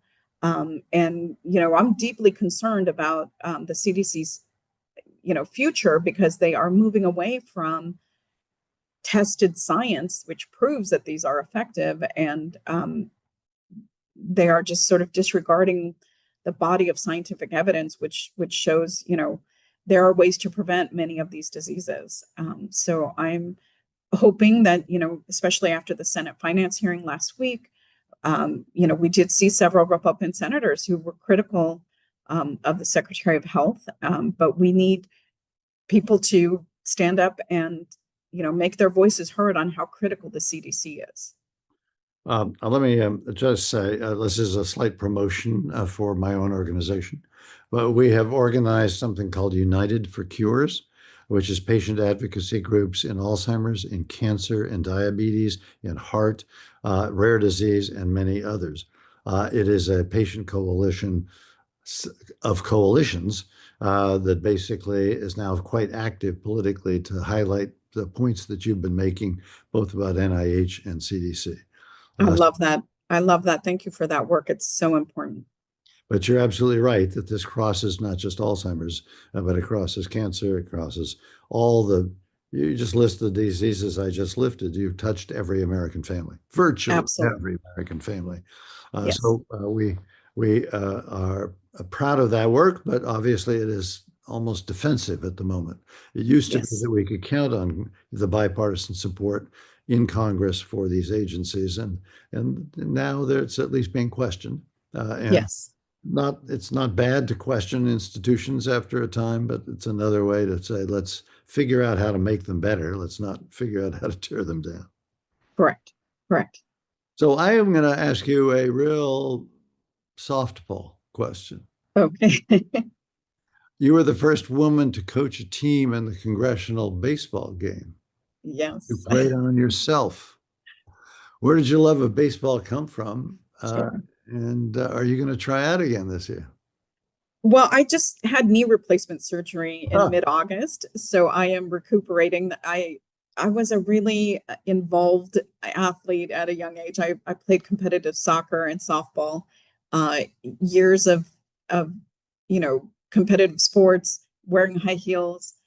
Arthritis in the knees runs in my family. It was kind of a perfect storm. So I'm hoping that once I'm back, maybe I'll be back to playing baseball. I did play on the team for about 18 years. I love baseball. I grew up with it. I grew up in a family of 7. All my brothers played baseball. All my sisters and I played softball, fast pitch softball. My dad used to take us down to the park in the off season and hit us grounders and teach us, plays. And it's just so much a part of my family upbringing that it's like in my DNA. So I love it. I love being a coach.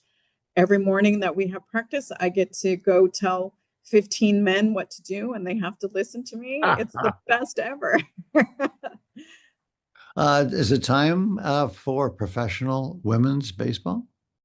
Well, they just recently here at Nat Stadium had tryouts for the first women's professional league that they're trying to get started. Of course, they did it during World War II as well, but I have just been so impressed by the level of play of many women softball players, fast pitch softball players, and baseball players. So I definitely think it's time. I think it would be exciting, and I think it's great for young women to see, that anything is possible. Any career is possible. I tell people all the time, it just takes seeing that one person doing something for a young woman or a little girl to believe that it's possible for them. And every study that I've ever read about girls in sports shows that it's very healthy.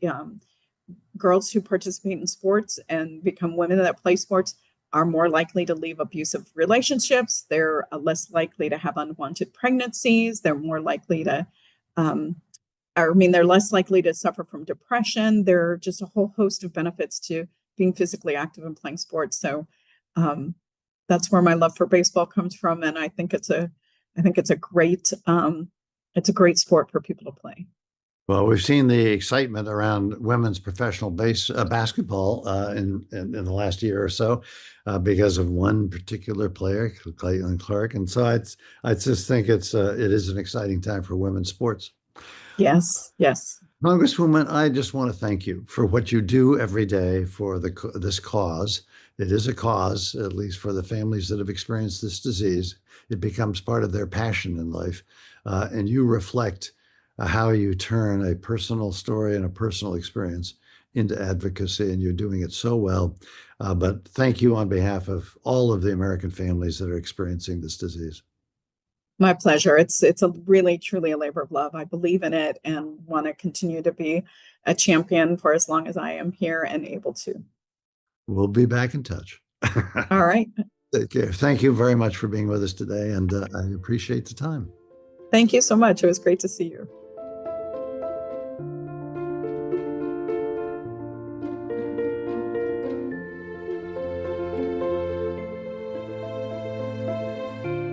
Hi, George Vredenberg, chairman of Us Against Alzheimer's, here with you again. And it gives me great pleasure to introduce one of the great champions in the House of Representatives for Alzheimer's and Alzheimer's cures, Congressman Gus Bilirakis of Florida. He is a co-lead in the House of Representatives on the CHANGE Act, which stands for Concentrating on High-Value Alzheimer's Needs to Get to an End Act. And on the Hill, we have such fun naming our bills. The CHANGE Act would strengthen early detection of Alzheimer's disease in the Medicare annual wellness visit. Today, Alzheimer's disease is underdetected in primary care more than 50% of the time. And this bill would require that Medicare use an objective cognitive screening tool in the annual wellness exam so that we don't miss people at the early stage of the disease. Important if you want to intervene at the earliest possible moment to delay the progression or otherwise slow this disease down. Like many of us, Congressman Bilirakis' family has been affected by Alzheimer's. He understands why early detection and curing this disease ultimately is critical for our nation and our nation's families, including his, and as you all know, mine, who I've lost 3 generations of my family to this darn disease.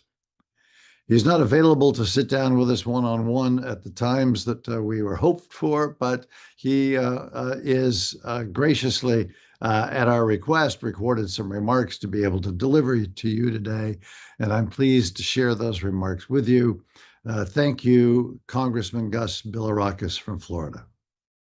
Hello, I'm Congressman Gus Bilirakis. Thank you for caring about an issue that touches the lives of so many Americans, including my own, the fight against Alzheimer's disease and related dementias. Alzheimer's is a cruel and devastating illness. It robs individuals of their memories, their independence, and their sense of self. And it leaves loved ones with the heartbreak of watching someone they care about slowly fade away, unfortunately. My family has lived through this. For more than a decade, we've experienced the painful daily reality of what Alzheimer's can do. So when I talk about the need for action, I'm not speaking as a policymaker alone. I'm speaking as a son. I'm speaking for millions of Americans who are walking the same road. But I'm also here today to share something else, hope.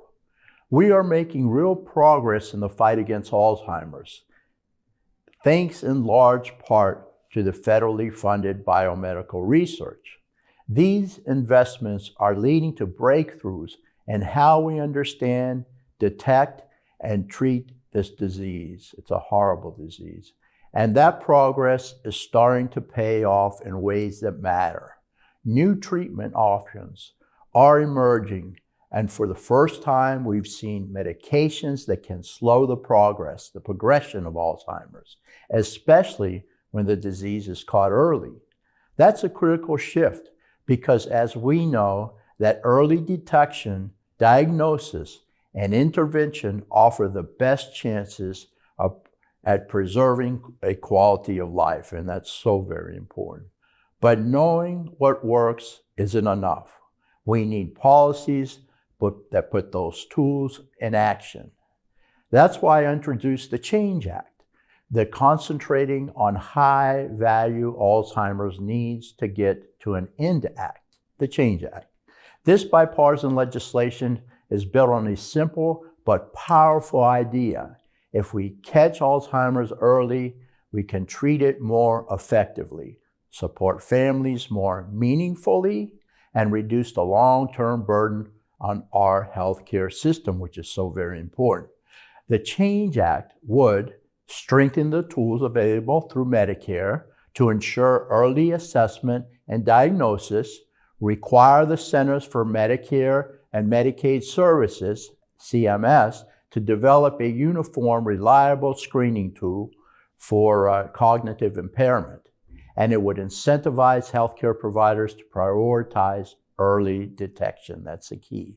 So that no patient falls through the cracks simply because their symptoms weren't recognized in time.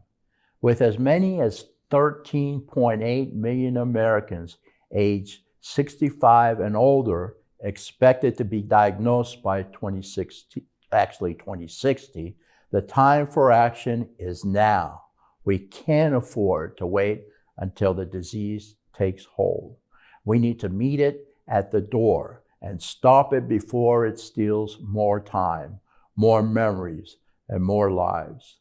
The Change Act would open the door for millions of patients to access the treatments that work best in the early stages of Alzheimer's. It would empower caregivers with the tools they need, and it's such a burden on them, but we would empower them with the tools they need, and it would bring our healthcare system in line with the science that the science is really advancing every day. This is what common sense policy looks like. This is how we protect serious diseases. Seniors need to be protected. We need to support families and save lives. I want to be clear. I will not stop fighting measures like this, because this is not a partisan issue. It's a human issue. It's a national health crisis, and it depends on bold, compassionate, and effective solutions. Together, we can and we will change the future of Alzheimer's disease for our parents, our grandparents, our neighbors, and for ourselves. Thank you. God bless you, and let's keep working for a cure. Thank you, Representative Bilirakis, for your continued leadership.